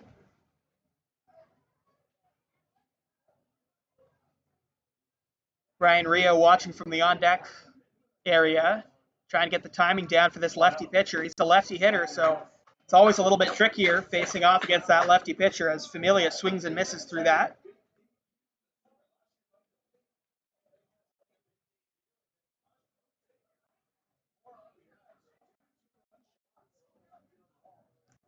One coming from Howard on the mound. Here it is. Swing and a miss. And it's 1-2. Familia would love to get on base again and keep this inning alive for the Baycats. Such a talented hitter. And we've seen his power, we've seen his on-base skills, just in a bit of a cold stretch lately. Count now 2-2.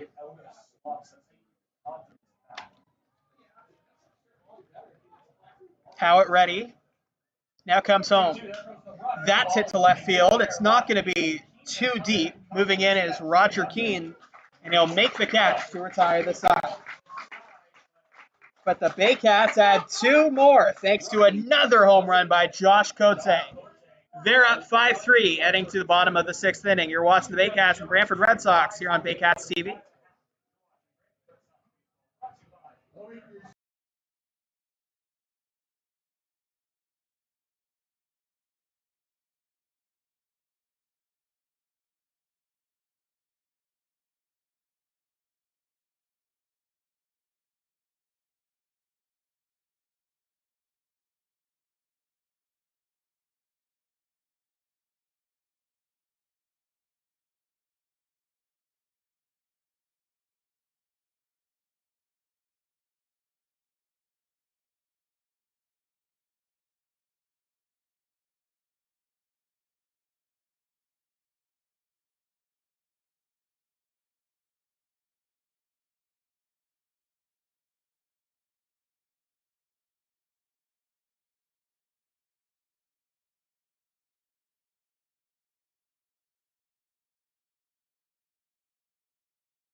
Bottom of the sixth inning here at Arnold Anderson Stadium in Brantford, Ontario.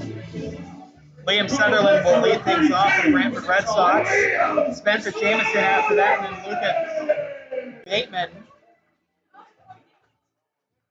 due up for the Red Sox against Juan Benitez, who has been very good on the mound today. Pitch from Juan.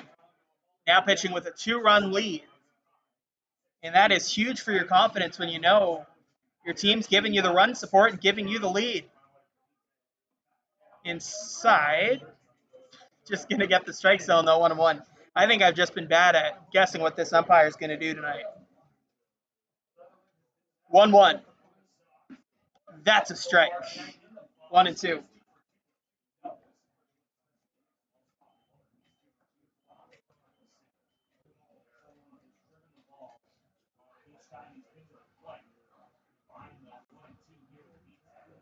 Benitez kicks, throws up high. Sutherland has doubled twice today. He's been the story when it comes to hitters that aren't Josh Cote.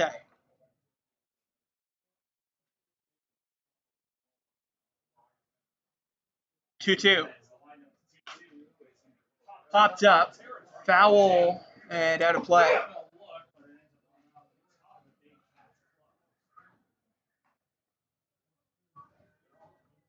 Cote gets his mask back from the umpire.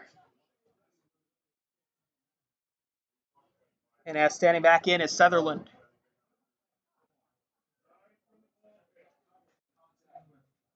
Brantford took the lead early. It was 3-0.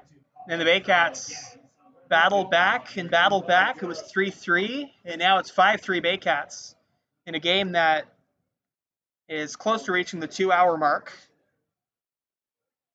The sun delay today was not very long, which is really nice, and it is not a hot day, or at least a hot evening. It was a hot day. Foul territory right side, moving over is Cote, but it's going to be out of play. And there's a souvenir, or at least a souvenir that they'll exchange for some kind of food item. That's something most IBL parks share, where the balls, they want them back. 2-2.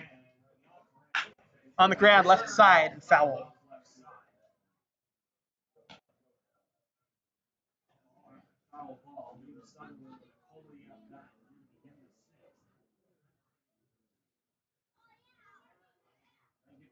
Sutherland's number is 32. Here's the 2-2. Swing and a miss. Benitez gets him on strikes. 7th strikeout of the day for Juan.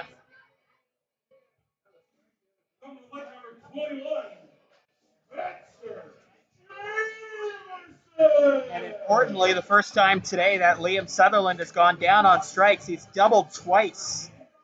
So a big out there for the Barrie Baycats, and that'll bring up Spencer Jamieson.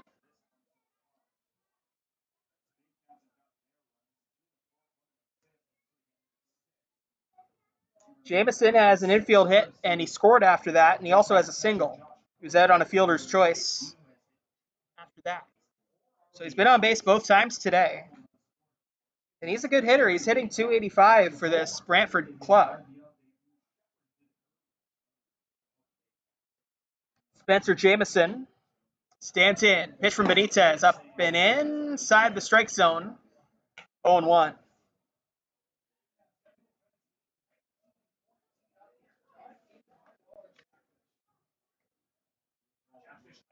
Benitez in his last start went 5 innings, did not give up a run, gave up 4 hits. That was against Kitchener. He has now gone longer than that in this game, and the Baycats would love 7 innings from him.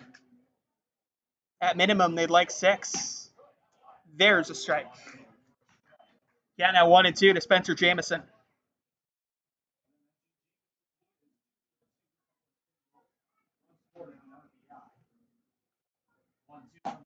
Big cut and a miss. Another strikeout for Benitez. 2nd of the inning.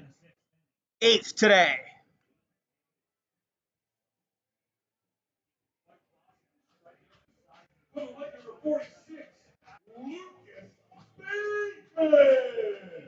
Here's Lucas Bateman. He's doubled and grounded into a fielder's choice where he did not reach base safely because that ended the inning.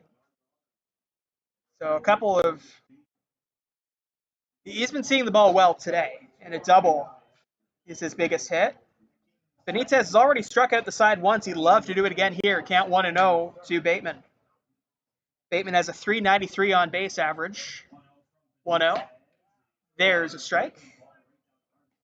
And it's 1-1.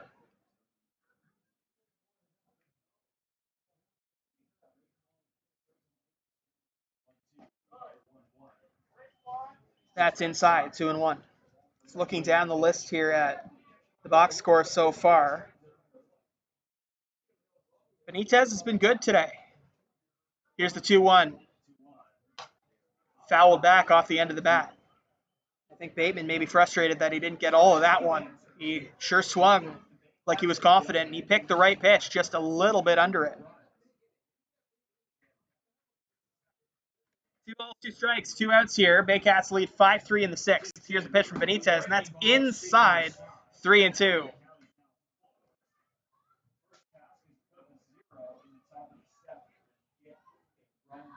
In the 7th inning, the Baycats have Ryan Rio, Jake Wilson, and James Anderson due up. Full count. And Cote and Benitez can't get on the same page.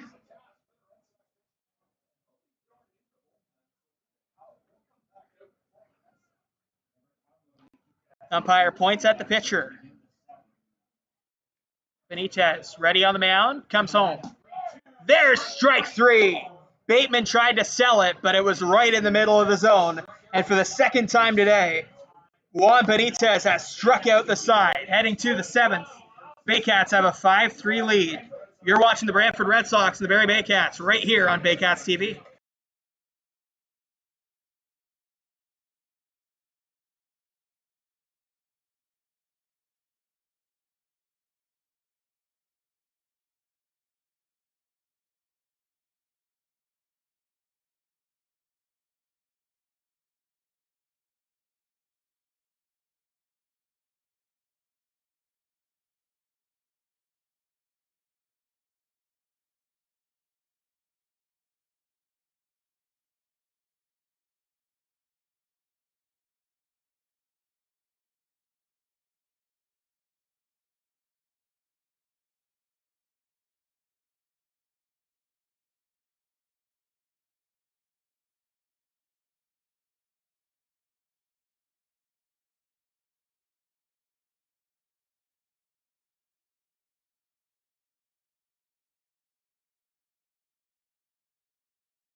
Ryan Rio will lead things off here in the 7th inning. 7th inning brought to you by Firehouse Subs, Barrie and Aurelia. Only top quality, freshly sliced meats and cheeses piled high on toasty hot rolls by Subs save lives. Rio standing in. They just had the 50-50 draw here at Arnold Anderson Stadium. So I'm going to go around the room again here. That's up high to Ryan Rio. Has anyone in here won a 50-50 draw at a ball game? Ann has. Nice. More than one park in the IBL. That's hit to right center field. That one's going to get down for a base hit by Ryan Rio. And Rio's got himself a base hit to start off the inning. Seems like it's just so hard to get Ryan Rio out right now. Number 15, Jake Wilson. So here's Wilson. Wilson's reached on a fielder's choice. He's also flown out and struck out.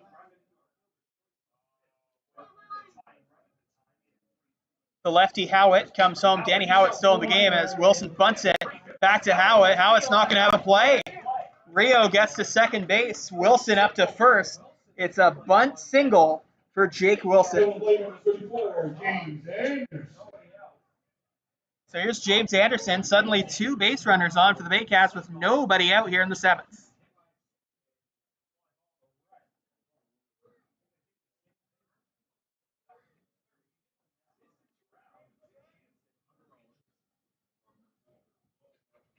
Anderson shows bunt. It's a great bunt. Third base line, and he's going to reach safely on a bunt single. 2 straight bunt singles for the Baycats. And that was perfectly placed.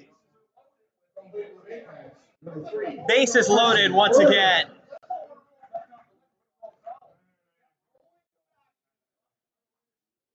And that was perfectly placed. It was just about to stop in fair territory. Here is Carson Burns. Infield playing in. First pitch to Burns is a strike, 0-1. The second baseman is right on the dirt. That's Jamil Orozco. Shortstop also right in. Third baseman, Aiden Colangelo, really in for a potential play at the plate. Pitch outside, 1-1. Shortstop is Brody McKay. Jameson playing mostly normal first base defense. He has to because they're still in double play territory. They can get the 6-4-3 or the 4-6-3 defensively. Can plan for it anyway. Inside and fouled straight back. Burns reached on an error last time up. That error was on Jamil Orozco.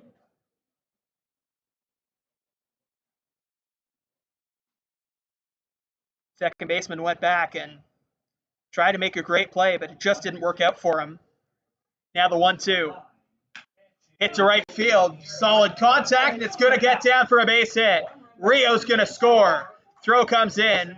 And the Baycats add a run. It's 6-3. A base hit for Carson Burns. The Baycats still have the bases loaded. Here's Josh Cote.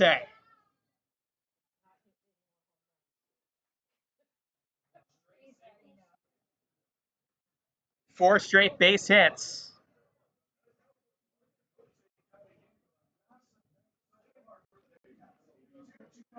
Six to 3 now the score. Here's the pitch to Josh Cote, and it's fouled back. First pitch swinging for Josh. Cote has 2 home runs already today and now stands in for the first time in his IBL career with the bases loaded. The 2 home runs were both 2-run homers.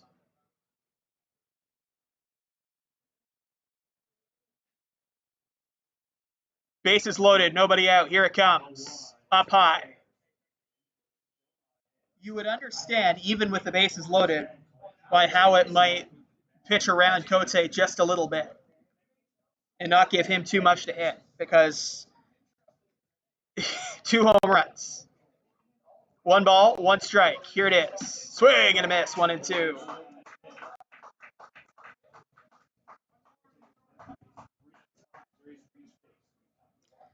Other than the 2 home runs, Cote's also walked. So he's reached base every time he's been up in the IBL so far. Staring home is the pitcher, Danny Howitt. Has his sign from Bateman, and that's up and away, 2-2. Catcher for the Brantford Red Sox today is Lucas Bateman. And there's not really a noise from the crowd right now, as everybody wants to see what happens here. It's a key moment in this game. 2-2. Swing and a foul tip. That is strike 3. Cote down on strikes.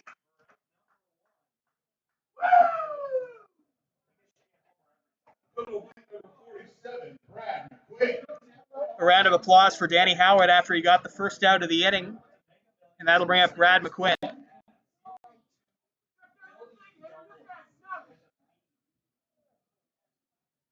Some encouragement to the pitcher. It's kind of mean encouragement. Swing and a miss from Brad McQuinn. He's been hit by a pitch today.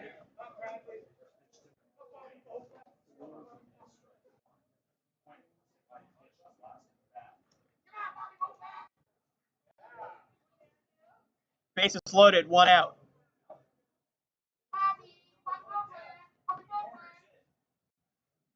And Howitt's going to step out. And they're calling a balk on Danny Howitt. And the Baycats go up 7-3. A balk by Danny Howitt, who had come set and then gone off the pitcher's mound. And the Baycats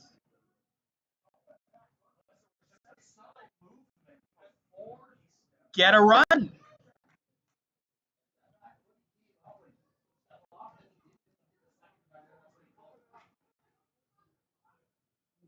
Seven to 3 now. Kicks and throws. On the ground, right side, foul. So a balk is called in this inning. And I'd love to see the replay on that.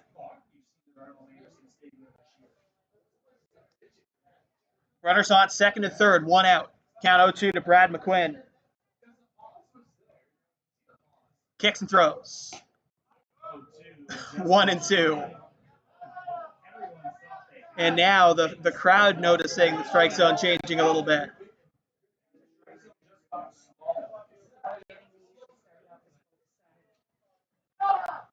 1-2 the count. Baycats perhaps catch a bit of a break on that strike call. At least the fans think so. Swing and a miss. McQuinn goes down on strikes. 2 away.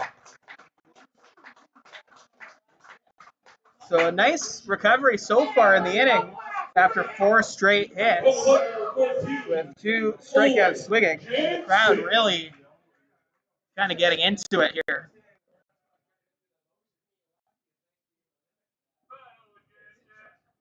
Here's Owen Jansen.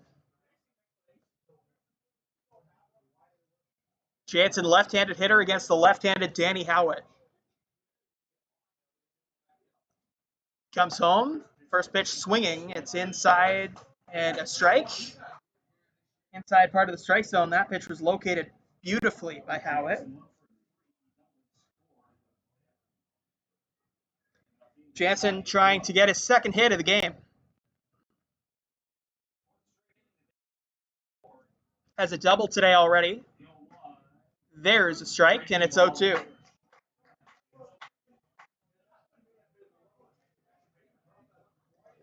Jansen talking to the umpire saying, wasn't that low earlier? Just checking. Don't throw me out of the game. I know what was said. That's what I would be saying. 0-2 the count. That's strike 3, and Jansen reacting to that strike zone because that was the biggest strike we've seen all night. So 3 straight strikeouts, and that'll end the inning. Heading to the bottom of the 7th. You're watching Baycats TV.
Roger Keane will lead things off here in the bottom of the 7th inning.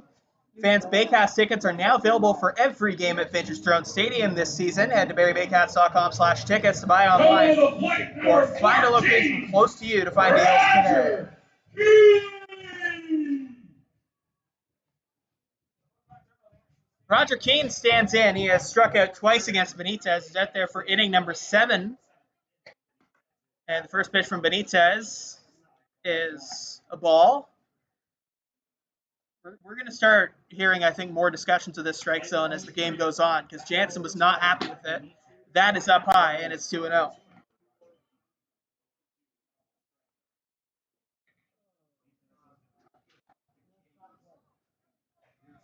Here it is from Benitez. Popped up, right side, over the Baycats dugout, and out of play. Keane, then Aiden Colangelo, and Jesse Fishbaum.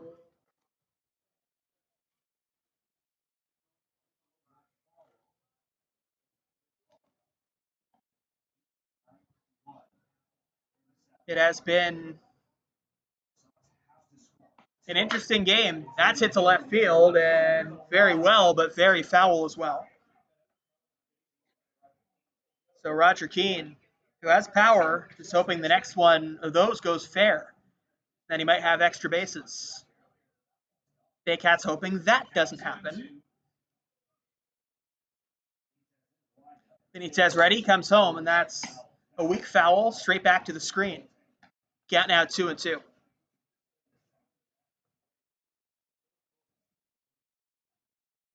Baycats would love to get this 7th inning from Juan Benitez. The first 2 hitters are combined 0 for 4 with 4 strikeouts. 2-2. Josh Coates was ready to throw it to third. It's a ball, 3-2.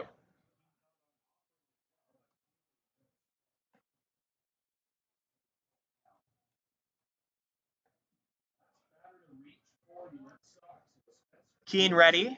Benitez also ready. And now comes to the plate. Swing and a miss!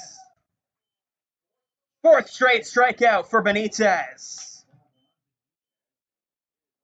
3rd strikeout of the day for Roger Keane, not his day, and that'll bring up Aiden Colangelo.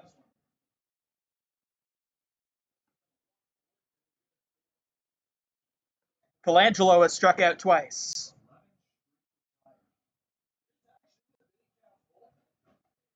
Baycats bullpen is active. That's Evan Souls warming up.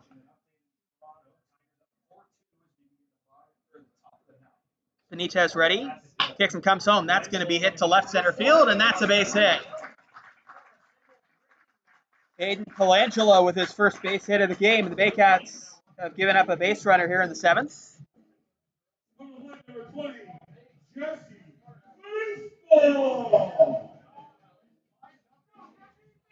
So Souls warming up if needed. He could go the rest of the way. He's got stamina. Here's Jesse Fishbaum, leadoff hitter. Is 0 for 1, has a hit by pitch and a walk as well. He shows bunt, and it comes right back to the screen.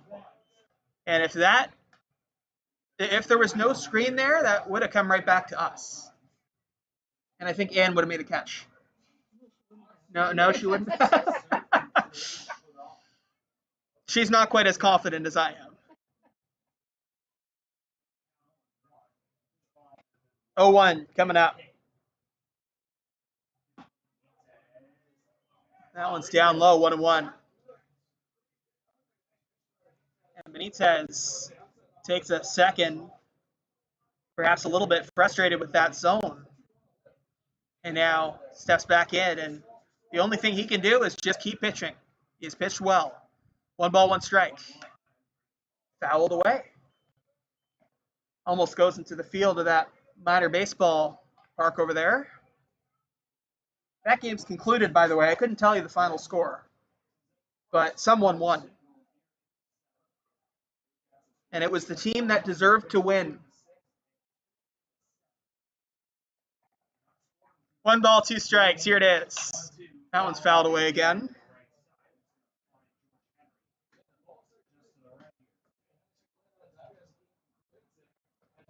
Count 1-2. Benitez taking his time again.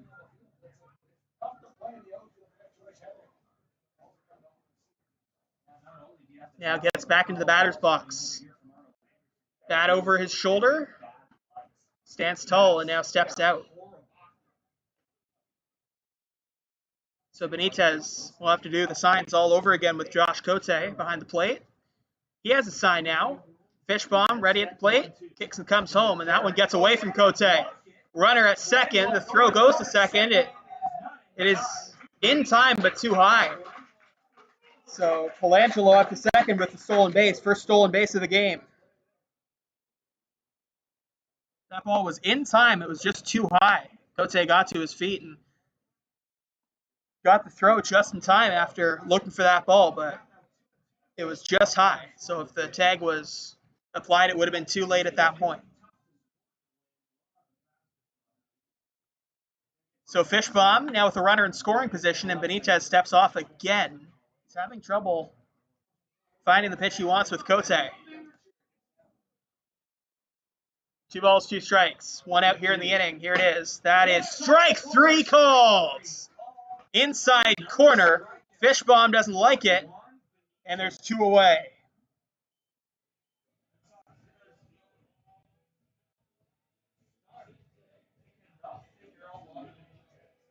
And now Brody McKay to bat.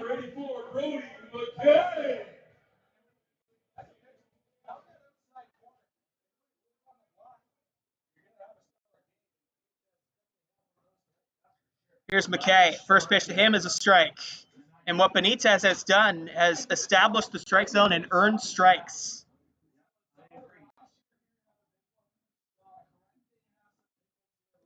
McKay is 0 for 3. Playing good defense, though. 0-1. Down and away. Count now 1-1.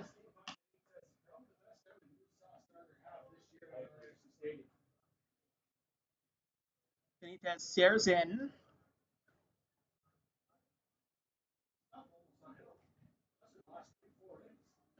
Baycats got 7 brilliant innings from Frank Garces yesterday. Would love to get 7 innings of really good baseball from Juan Benitez tonight.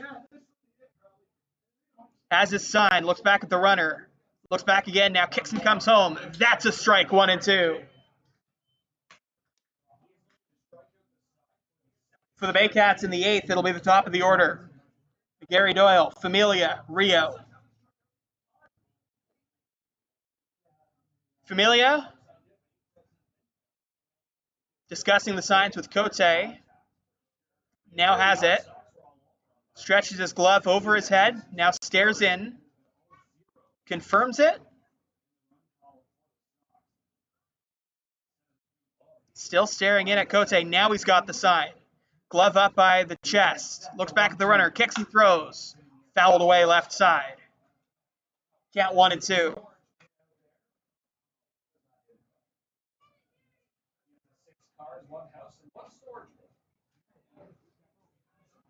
Looking for strikeout number 12 today. 1-2. Here it is. Strike 3 calls. McKay down on strikes. 3 strikeouts again in an inning for Juan Benitez. Gives a high five to his catcher, Josh Cote, and we're through 7. It's 7-3 for the Barrie Baycats. You're watching Baycats TV.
95, Noel McGarry-Doyle.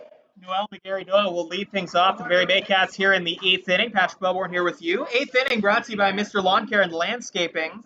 Mr. Lawn Care and Landscaping, servicing Simcoe County for all of your landscaping needs. Noel will watch the first pitch go outside the strike zone for a ball, 1-0. Still Danny Howard out there on the mound. Howard ended up striking out 3 batters in the 7th. He also gave up 4 hits, though, and the Baycats took the lead, 7-3. Next one's a ball, 2-0. Howard's a guy who's giving them several valuable innings of relief right now and has gotten out of tough situations. Big cut and a miss there from McGarry-Doyle, 2-1.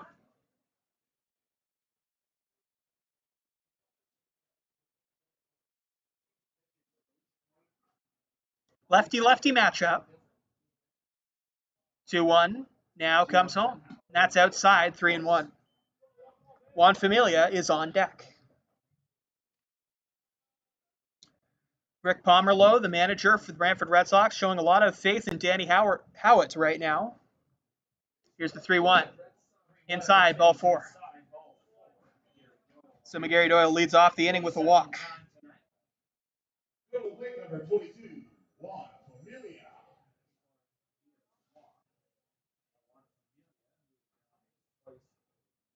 So here is Juan Familia.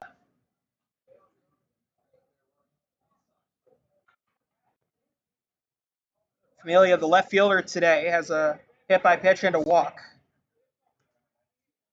Same sort of day as Jesse Fishbaum for the Brantford Red Sox, who also has a hit by pitch and a walk. Lefty comes home, runner going, McGarry-Doyle, no chance for the catcher to throw him out. He actually throws it into the outfield. McGarry-Doyle's going to go to third and be stopped at third by Tyler Plumpton, the third base coach today. So McGarry-Doyle gets 2 bases on that. A stolen base to second, and then an error to the catcher to go to third. And with McGarry-Doyle, I mean, when you see him run, you just think the catcher should probably not even bother throwing, because you're probably not going to get him, and then if you throw it away, he's going to get that extra base like he just did. So Familia now dealing not only with a runner in scoring position, but a runner at third base. Swing through that one, and it's 0-2.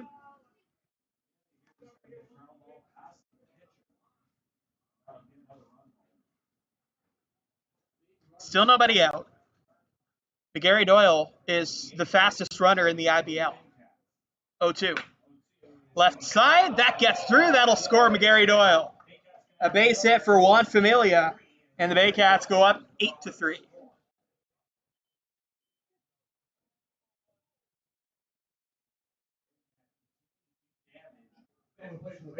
Number 27, Ryan Rio. So here is Ryan Rio. Rio has a single and a walk. And he has been seeing the ball as well as any Baycat not named Josh Cote lately. And I would normally just say he's been seeing the ball as well as any Baycat, period. But today Cote has 2 home runs, so we'll give him mention as well. First pitch outside to Rio. Rio scored his last time up. Throw over to first. Familia back in time. Familia's got good speed. The fact that he's got the 3rd best speed of the 3 regular Baycats outfielders is not a discredit to Familia. It just should tell you how fast Wilson and McGarry-Doyle are. Hit to the right side. That's going to get through. Same sort of hit as the Familia one, except to the opposite side. Familia can run, and he's going to third. Baycats have runners on first and third with nobody out.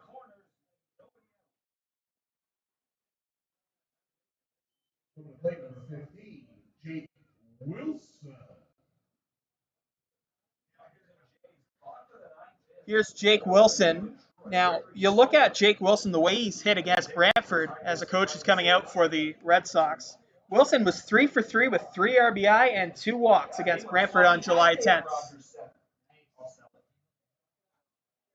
Meeting on the mound, third baseman Aiden Colangelo, catcher Lucas Bateman, and a coach for the Brantford Red Sox out to the mound to talk to Danny Howitt. It's the first mound visit Howitt's seen, so they're not required to take him out.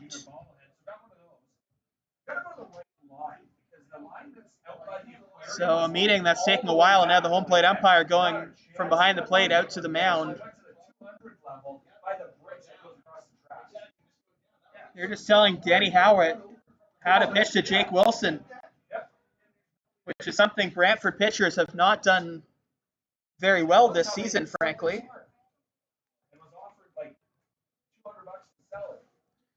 Back behind the plate goes the catcher and the umpire. Jake Wilson ready, the left-hander against the left-handed pitcher. Runners on first and third here. It's 8-3 here at Arnold Anderson Stadium.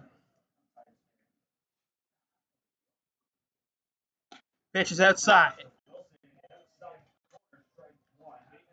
Oh, it just caught the zone. Excuse me, 0-1. It's been a big strike zone at times and a small strike zone at times. Hit on the ground, right side, and that one's getting through for a base hit. Wilson with another hit for the Baycats in the inning. 3 straight singles. Familia scores, and it's 9-3.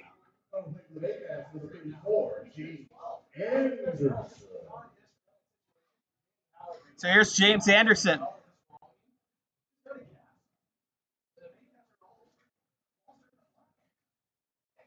You have to wonder how long Danny Howitt's going to be in this game. Inside. After giving up 4 straight hits, he did strike out 3 batters last inning, but he's now given up 3 straight hits again, and 4 straight base runners without giving up an out. And I can't remember another time where a guy has done that twice and struck out the side both times after that. Count now 2-0 to James Anderson.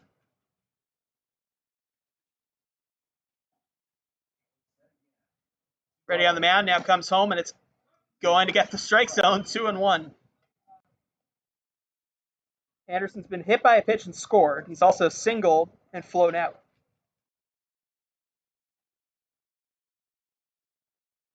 Love at the waist. Now comes home. Up high.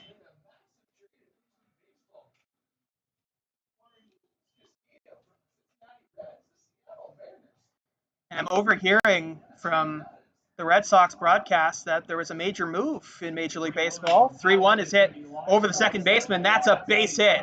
James Anderson has a single, and the bases are loaded again for the Baycats with nobody out. I'll have to talk to them, but I just believe I overheard that Luis Castillo from Cincinnati Reds has been moved to the Seattle Mariners. So that's quite the move. Pitching change happening here at Arnold Anderson Stadium in Brantford with the bases loaded and nobody out. Baycats currently up 9-3. You're watching Baycats TV.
New pitcher for the Brantford Red Sox is the lefty Hayden Stam. So they go from lefty to lefty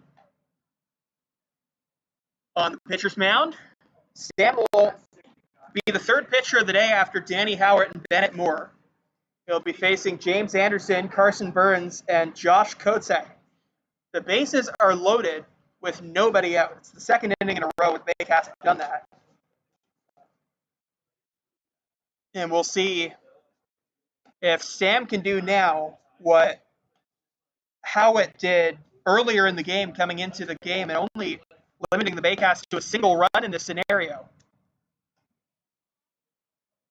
James Anderson. Also my mistake. It'll be Carson Burns. James Anderson's on first right now. I knew that sounded off. So Anderson at first base, Wilson at second base, Rio at third base. And my scorebook now correct. First pitch inside to Carson Burns. Burns reached on an error and scored, also singled today. He's now batted in 3 straight innings. This is his 5th at-bat today. Up and in. Carson Burns not seeing much to hit. 2-0. Below average speed at third, good speed at second, average speed at first. And now it's 3 balls and no strikes. And Hayden Stam has come in from the bullpen and thrown 3 straight strikes to the first batter he's faced in Carson Burns. 3-0. There's a strike.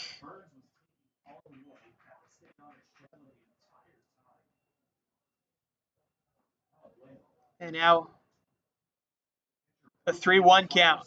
Stam comes home, and that's nowhere close. Burns reaches on a base-on ball. Anderson up to second, Wilson up to third. Rio's going to score, and it's 10-3.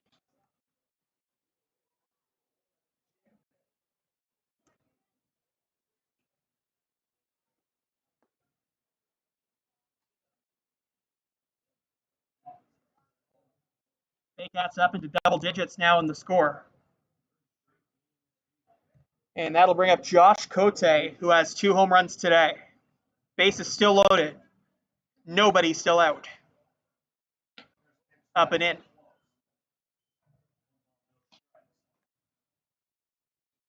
Cote has also walked and struck out. He has shown his power today. Does he have a grand slam in him? Not on that swing. Popped up, left side, and foul. Aiden Colangelo, the third baseman, was hoping there'd be a play there.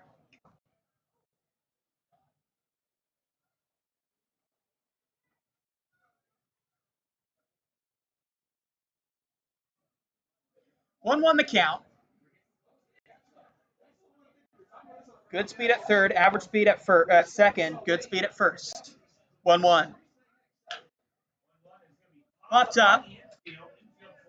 And the infield fly rule is called as the second baseman, Jamil Orozco, makes the catch. 2 away. Or, excuse me, 1 away.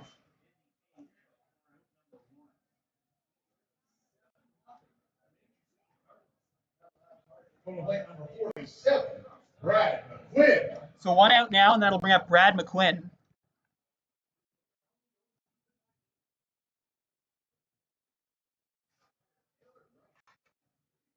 Lefty-lefty matchup.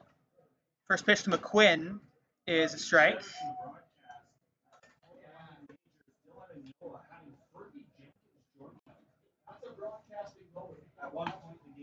No balls, 1 strike.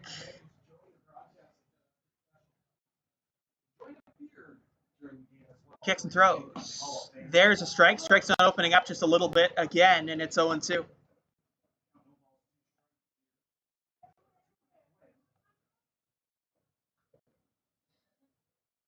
McQuinn has 2 groundouts, a hit by pitch, and a strikeout.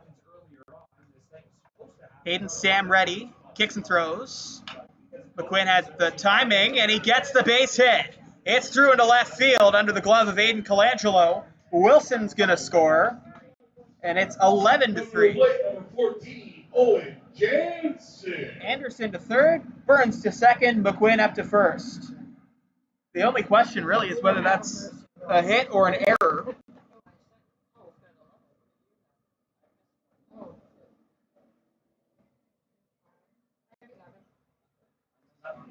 Just checking whether that's a hit or an error at third base there. I believe it's going to be a hit.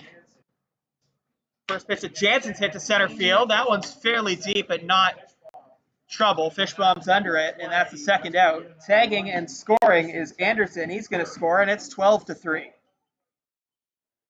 Burns stays at second. McQuinn stays at first. It's a sacrifice fly for Jansen. And that'll bring up McGarry Doyle for the second time this inning.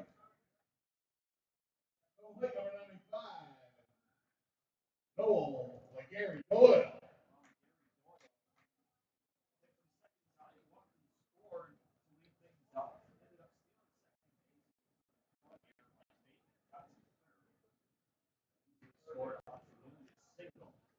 So McGarry Doyle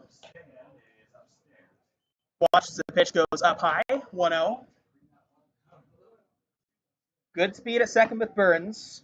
Good speed at first with Brad McQuinn. 1-0 the count. Kicks and throws. And that is pops up left side and foul. 12-3 the score. Brantford scored 3 and took a 3-0 lead after the third inning. But the Baycats have scored 12 unanswered.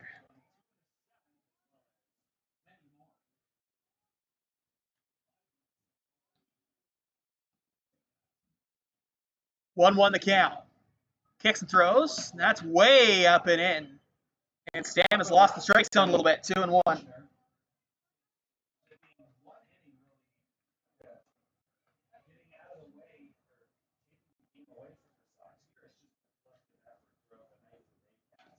Swing and a foul back from Noel McGarry Doyle. 2-2. Juan Familia grabs it and tosses it back to the Brantford dugout. He's on deck.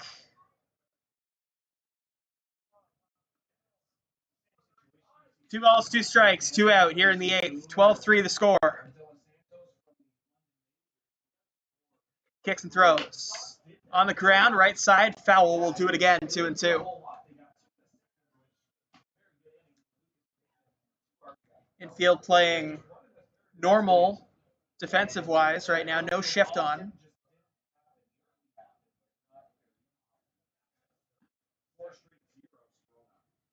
Lefty-lefty matchup. 2-2. Up high, 3-2. And it's a full count to McGarry Doyle. 6th at-bat for Noel.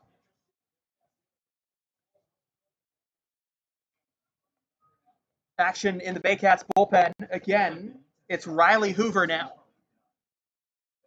Lefty comes home, and that's up and in. Ball 4, bases loaded again.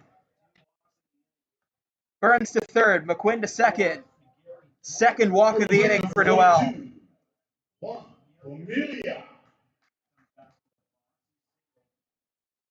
So now Familia, who singled and scored in this inning. He's also been hit by a pitch and walked. 2 walks in the inning for Noel McGarry Doyle. First was against Danny Howitt. Second is against Hayden Stamp. Pitch to Familia. That's a strike, 1-1. Now is when it would kind of make sense to open up the strike zone a little bit. 1-1. Kicks and throws. Hit to second base. Making a nice catch at second is Jamil Orozco, and the inning is finally over. But the Baycats have taken a 12-3 lead as we head to the bottom of the 8th inning here on Baycats TV. You're watching Baycats TV. Back in a moment.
New pitcher for the Barrie Baycats is Riley Hoover, the lefty. We've seen him as a starter. We've seen him as a guy you can set up for the closer. We've seen him in just about every role.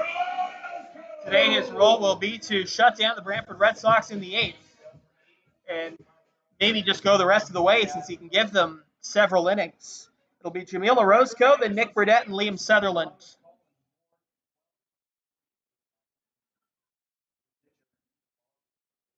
First pitch from Riley Hoover is down low for a ball.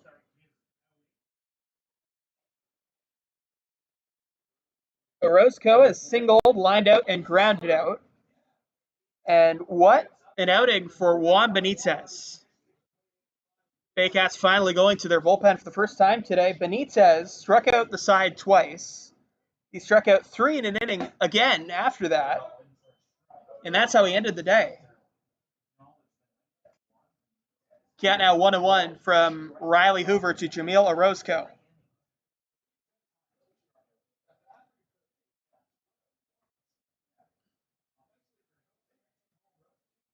Hoover stares in for the sign. First time for him working with Cote. It's the first time with every pitcher working with Josh Cote. Used to Tyler Plumpton or James Anderson behind there, really. But guys like Dylan Shepard and Josh Cote appear to be a great new addition to this Baycats team. More catchers. Just building up that depth of the position as the count goes 2-1.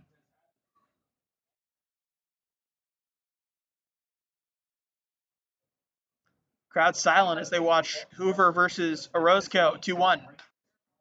Fly ball turns more into a pop-up right side and well out of play.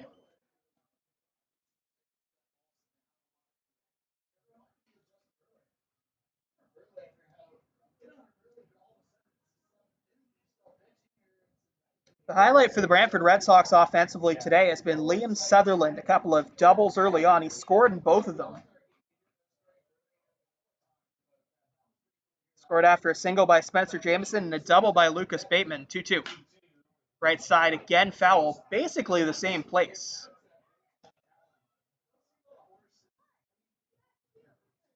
Kind of interesting. Now, if you were to tell him to foul it off to that same place again, he wouldn't be able to do it. 2-2. Kicks and throws. And that's fouled off in basically the same place. See, we didn't tell him to, but he was able to do it. If we were to tell him to do it, 2 balls, 2 strikes, 3 foul balls, all to the same place by Jamil Orozco. Making Hoover work.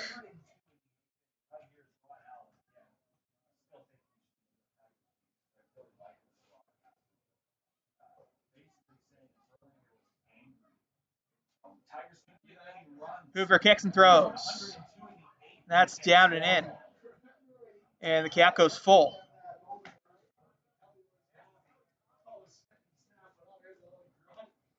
In the 9th for the Baycats, it'll be Ryan Rio, Jake Wilson, and James Anderson. Hoover takes a deep breath, now comes home. Swing and a miss. Did he just get a piece? He just got a piece. I'm wrong. Swing and not a miss. 3-2.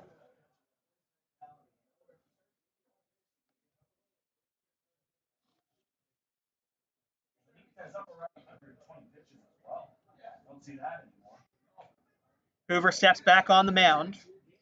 Orozco with a really good battle here at the plate. Hoover comes home. And that's hit to second base. Moving over is Wilson. Moving in is Anderson. Nobody's going to be able to make the play. A great attempt by James Anderson, but it's an infield single for Jamil Orozco. Here's Nick Burdett.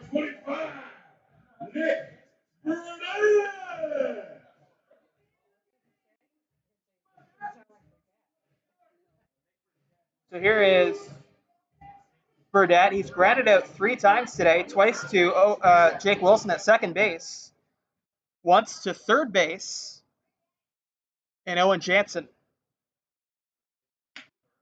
First pitch is hit to shortstop and through for a base hit. So a long at-bat by Orozco, a short at-bat by Burdett. Moving to third on the play is Orozco, and he's out. Familia throws him out after Orozco tries to go from first to third on the play. Meanwhile, while everything was focused at third, Burdett stayed at first.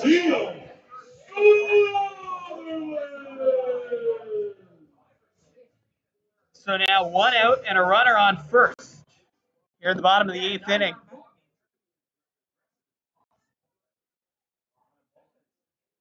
Here's Hoover's pitch. The first pitch to Liam Sutherland's a strike.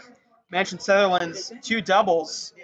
And I know it's easy to look back in hindsight, but man, the Brantford Red Sox would have loved to have Orozco and Burdett both on base for Sutherland, who just got his 3rd hit of the day. So 3 straight hits off Riley Hoover to open the inning. Baycats fortunate that Juan Familia threw Jamil Orozco out at third base.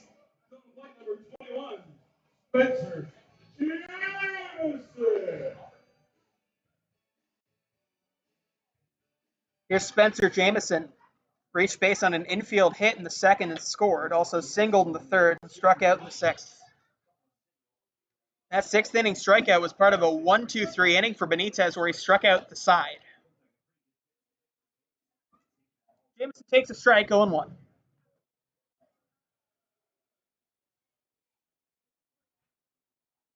Looks back at the runner. Now Hoover comes home. That's a strike, 0-2.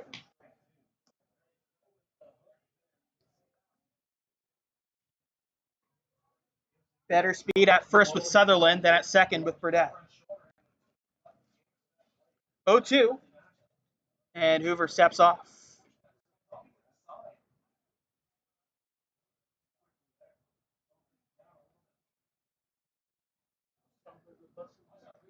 Oh, 2, here it comes. Hit off the end of the bat, left side, and foul.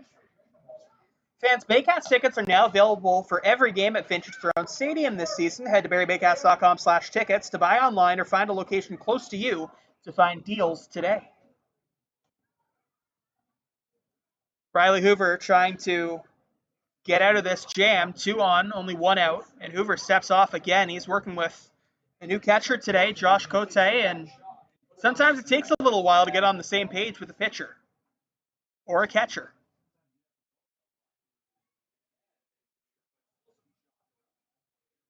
0-2. Pitch from Hoover. Fouled left side. Another good battle, this time from Spencer Jameson at the plate.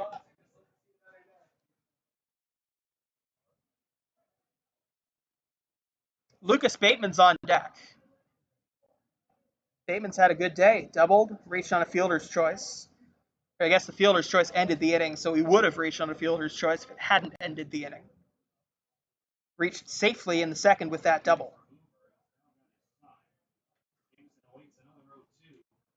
Hoover taking a while between pitches. Here's the 0-2.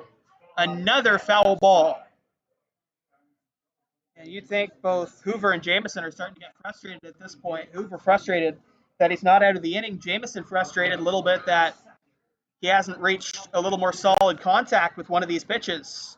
He's been so close with a bunch of them.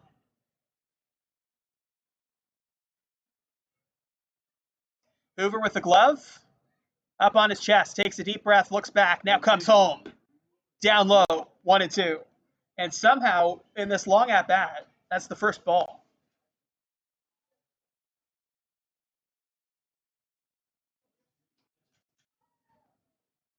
It was just strike throwing and foul balls. Count now 1-2. Here it is. Left side, jumping's Jansen, but it's going to get down. Heading to third is Burdett. And I believe that's a pitch runner for Burdett, actually.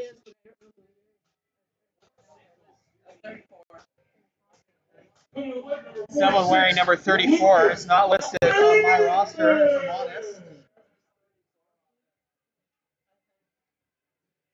Definitely wearing number 34, but not listed on the roster. So perhaps someone wearing a different jersey than usual. So he's up to third. So Liam Sutherland up to second. Jamison at first, and that'll bring up Lucas Bateman. Bateman has that double, officially 1 for 2. 0-1. Hit up the middle, base hit. 1 run's going to come in.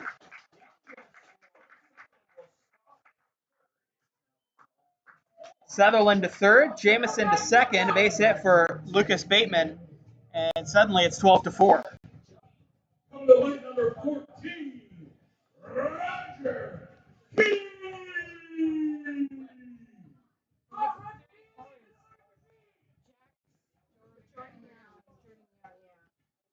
Just clarifying that Jordan Young is wearing number 34.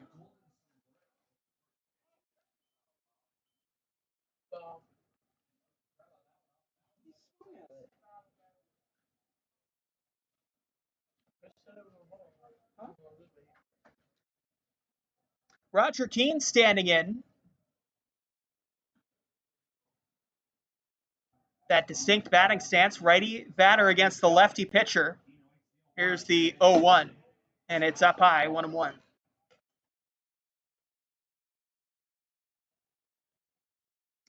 Keane has not had a good day at the plate.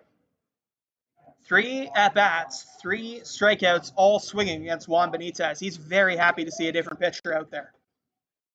Bases loaded, 1 out. That's slow. And now Evan Souls has resumed warming up in the Baycats bullpen.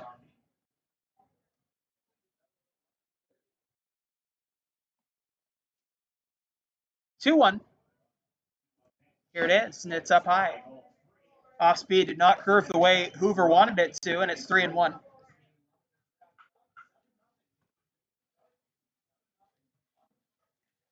Overhearing that the London Majors have beaten the Hamilton Cardinals 7-0. Thanks to Reese Demaney and Colin Ward for that. 3-1 is strike 2. Full count.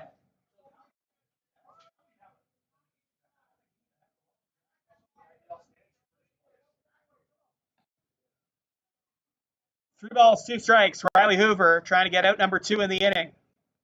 Is this strike 3? No, it is foul or fair ball left center field. Moving over is Familia. He'll make the catch. Tagging and scoring is Liam Sutherland. There's going to be a play at third, but the ball gets by. Jamison's going to try and score. Cote, and that one's going to go out of play. Bateman up to third. Keane up to second. 2 runs come in. And it's 12-5. Or 12-6 now after that play.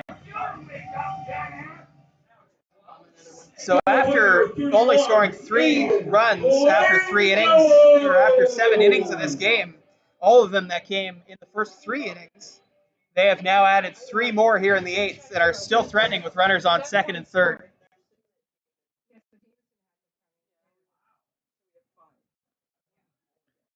So Aiden Colangelo now hits it right side foul. 3 different runs have scored. An E7 allows Lucas Bateman to get to third and Roger Keane to get the second on the play. So here's Colangelo. Up and away. No, that one's going to get the strike zone. Count now 0-2.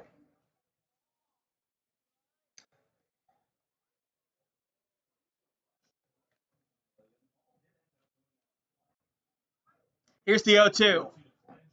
Curved inside. And that's 1-2.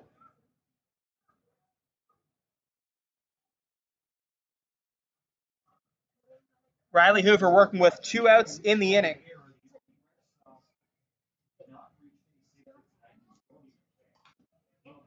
That's fouled back.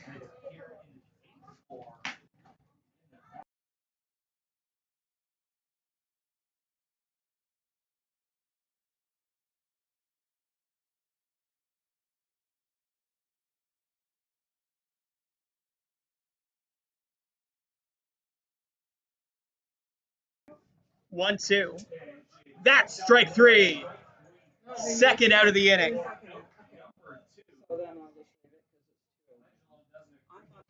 Fishbomb will bat now in the best inning, the best single inning the Red Sox had at the plate so far. But it's still only 12-6.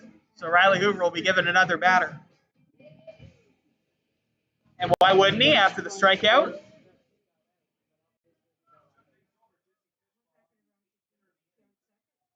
Fishbomb, 2 strikeouts, a hit by pitch, and a walk. Lucas Bateman at third, Roger Keane at second. Here's the pitch, and that's a strike.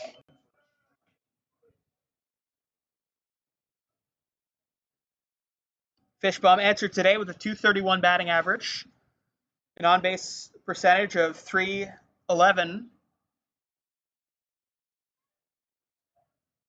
Here's the 0-1. That's a strike. 0-2.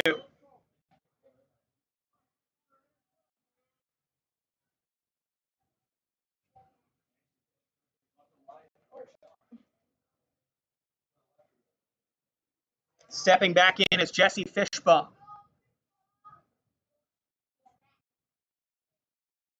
Has the bat over his shoulder now as Hoover takes a deep breath, has the glove by the chest, now comes home. And that's hit to right center field. Moving over is McQuinn. He's got it. Inning over. And the Brantford Red Sox add 3. But the Baycats still lead 12-6. You're watching the Barrie Baycats and the Brantford Red Sox right here on Baycats TV.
The Baycats, number 27, Ryan Rio. Ryan Rio will lead things off here in the ninth inning. Ninth inning brought to you by Mr. Lawn Care and Landscaping, servicing Simcoe County for all of your landscaping needs. That's Mr. Lawn Care and Landscaping. It'll be Rio, then Jake Wilson and James Anderson due up in this inning. If anyone reaches, then Carson Burns will bat. Hayden Stamp still on the mound. Kicks and comes home. First pitch to Rio is a strike.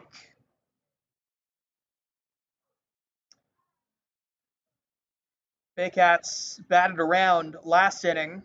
couple batters batted twice. Swing and a miss. Cat now 0-2. Stam's off speed, fooled Rio on that one.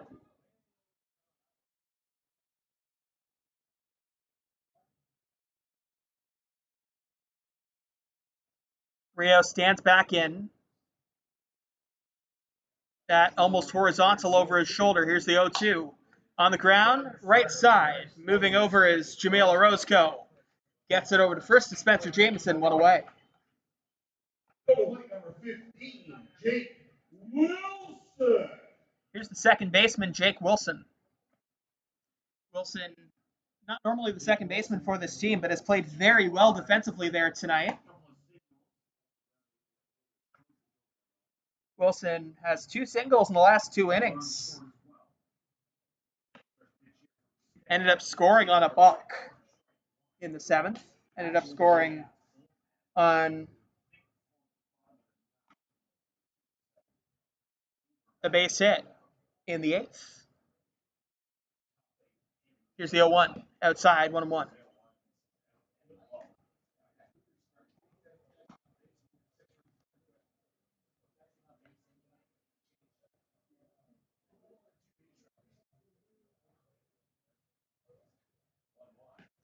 And that's a strike, 1-2. Just, I don't want to be too quiet between pitches, but the silence there between pitches was how silent it was at this ballpark at the moment. Everybody kind of just watching to see what happens. Still a few people here, quite a few. 1-2 over to first, and that throw will never happen. Wilson's too fast. He'll reach base. There are still quite a few people in front of us here. But the crowd certainly a little bit not thrilled by the 12-6 Barrie score.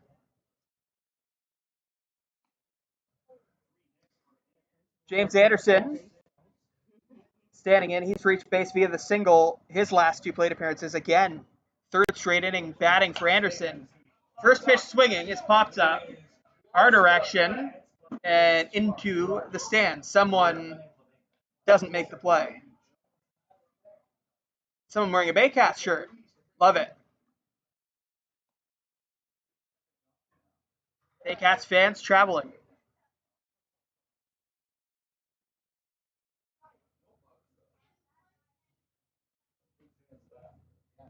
Runner on first, 1 away.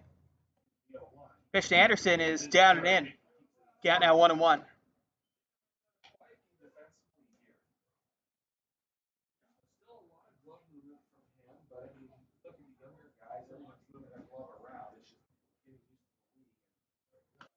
Anderson, the righty, against the lefty Hayden Stam. You can really hear Evan Souls warming up as that's hit to left center field and pretty deep. Moving over his fish bomb, it's going to go all the way to the wall. He picks it up on the warning track as absolutely flying around the bases is Jake Wilson. He is going to score. Moving over to third with a triple is James Anderson. And the Baycats add 1 more. It is 13-6. Number 3, Burns.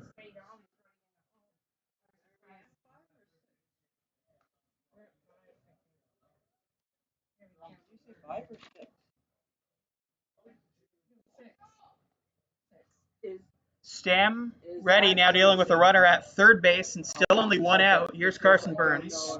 There was a light bulb burnt on that one. First pitch outside to Carson.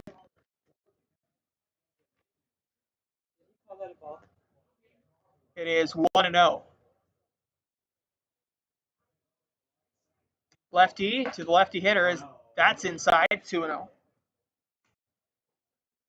Burns has reached in all 3 of his last at-bats.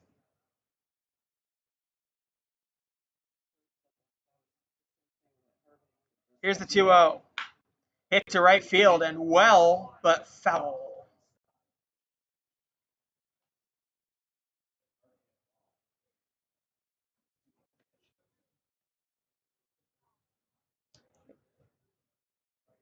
James Anderson, standing at third base right now, has been on base 5 times today. Carson Burns has been on base 3 times. That's fouled back.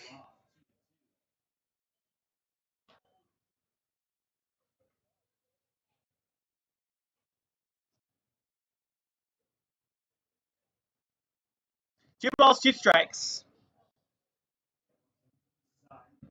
Anderson takes his leadoff third after the triple. That is strike 3 to Carson Burns. Burns down on strikes. Number 5, Josh Cote. That'll bring up Josh Cote. Now Cote, whenever he's batted with a runner on, he has hit a home run today, a couple of home runs. Also has walked.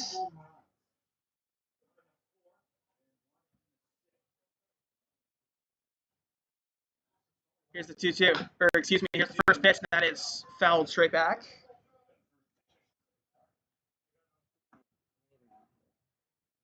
And it's 0-1.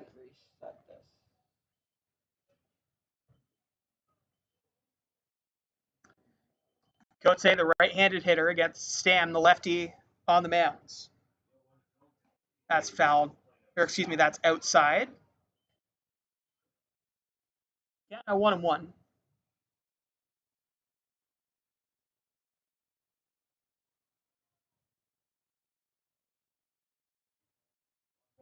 One is granted to shortstop. He's going to field it, throw over to first, and it's low, and he can't make the play.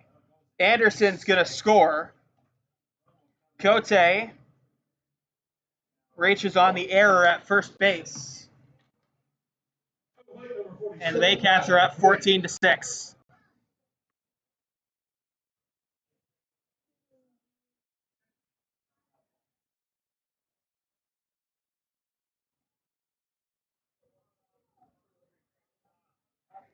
Two outs in the inning. The first pitch is strike to Brad McQuinn.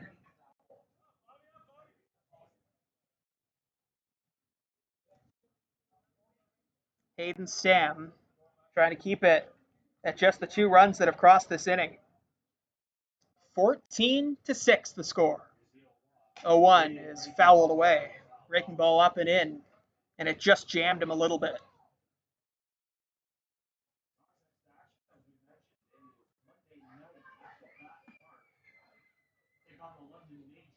Here's the 0-2.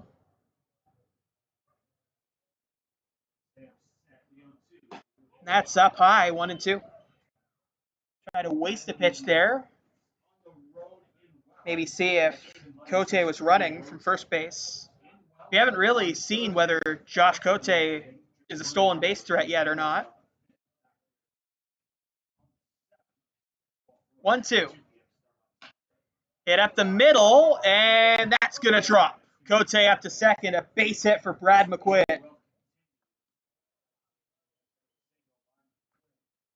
Number 14, Owen Jansen. Owen Jansen bats now. And everybody in this order has batted in 2 straight innings. Most of them have batted in 3 straight innings. Jansen hit a sac fly in the 8th, struck out swinging in the 7th, flew out in the 6th, singled in the 9th. Going to third is Josh Cote. Going to second is Brad McQuinn. And Owen Jansen, who has batted in 5 straight innings, has hit a single in the 9th. And that'll bring up Noel McGarry Doyle.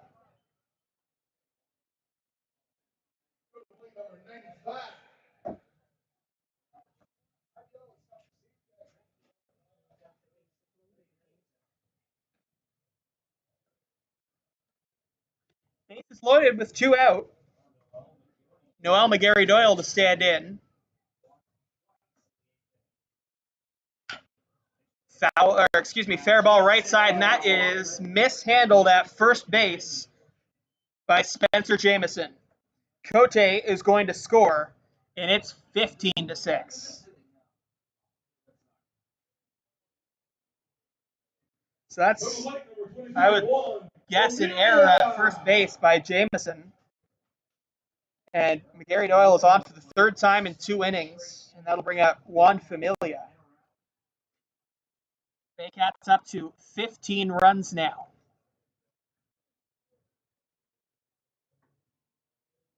Pitch to Familia, swing and a miss.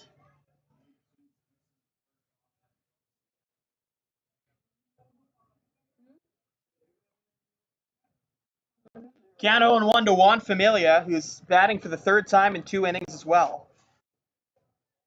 It is his 7th at-bat of the game. The bullpen now quiet for the Baycats. You would think it's either Evan Souls, who was warming up earlier, or Riley Hoover in the 9th. 0-1 inside. 1-1. Due up for the Red Sox in the 9th, Brody McKay, Jamil Orozco, and Nick Burdett. 1-1 is on the ground left side, but that'll go foul. I mean, you looked at this game through 4 innings or so, and it was close. Brantford went out to an early 3-0 lead, and the Baycats scored something like 12 unanswered runs. We now sit here 15-6. Up and away, 2-2. It has been an excellent offensive performance by the Baycats. It was a good pitching performance by Bennett Moore, the starter for the Red Sox. His best of the year by a mile. 2-2. Got him. And that'll end the inning. But the Baycats had a couple more. They had 3.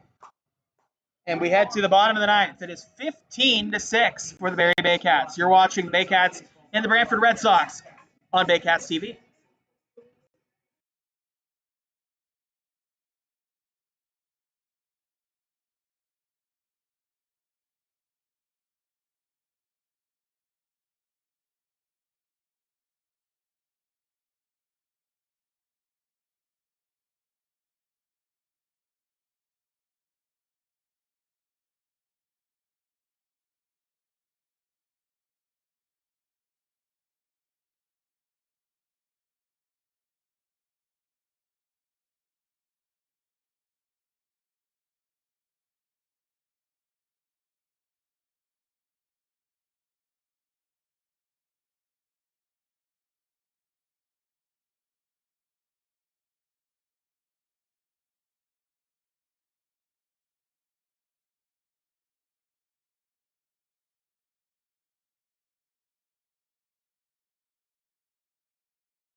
Baycats looking to close this one out.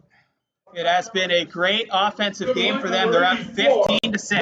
And the new pitcher is Evan Souls. So Souls hoping for a quick inning here. In the bottom of the 9th, it'll be Brody McKay, Jamil Orozco, and Nick Burdett. Souls' first pitch is up and away. We've seen him have amazing strikeout stuff when he's on in short relief. Came in and struck out the side a couple of times the other day. There's an off-speed 1-1. And when Souls has that fastball working, it's one of the best fastballs in the league. Pitch is inside 2-1.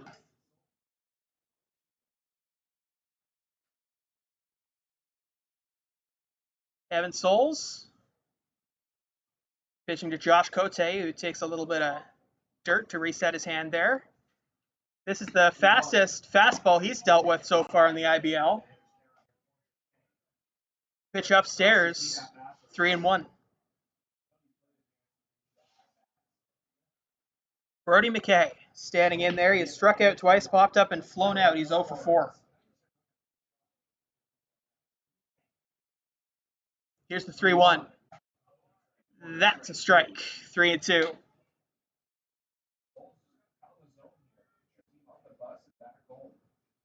Baycats are off for a few days after this.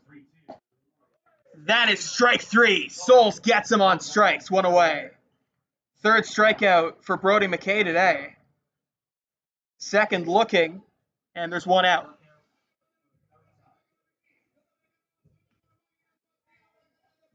Number 2, Jamil Roscoe.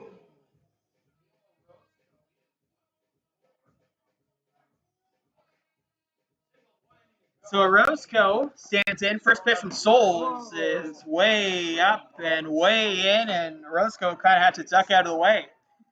So he'll take an extra second after that, and he's allowed to take as long as he wants. Baycats are off until August 2nd. 8 more regular season games left for them. Here's the 1-0.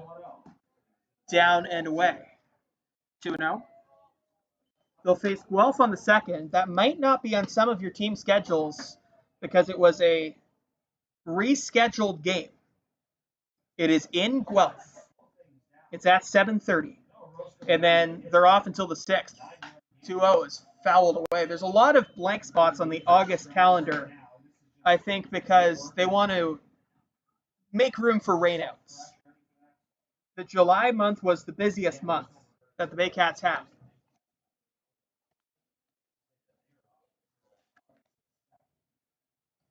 Here's the 2-1. On the ground, left side, and foul, just foul. Jamil Orozco didn't miss potentially extra bases by much there.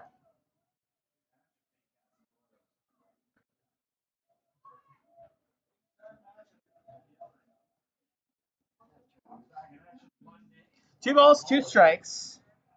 Orozco has a couple of singles today, and he strikes out there. Second strikeout of the inning for Evan Souls.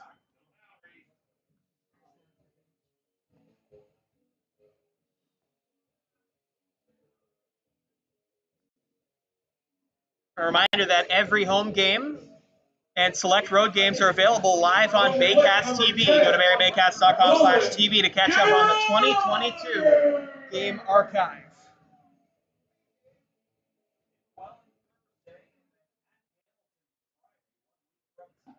Big swing and a miss.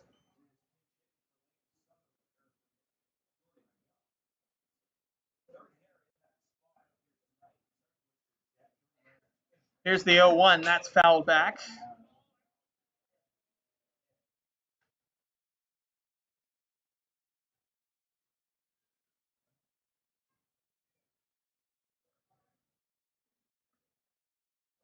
Here's the 0-2, and that's up and in.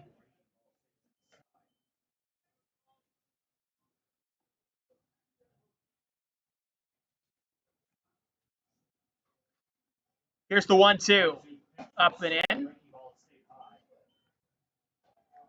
So 2 straight pitches in almost the same place as Nolan Gallagher is the batter. Gallagher and McKay are wearing each other's numbers today, at least from my notes. Here's the 2-2, and that's down and away. So it's now 3-2. Just wanted to double check there whether I was saying the right guy. It is Nolan Gallagher. Here's the 3-2. Popped up foul. Gallagher is pinch hitting for Jordan Young, who pinch ran for Nick Burdett.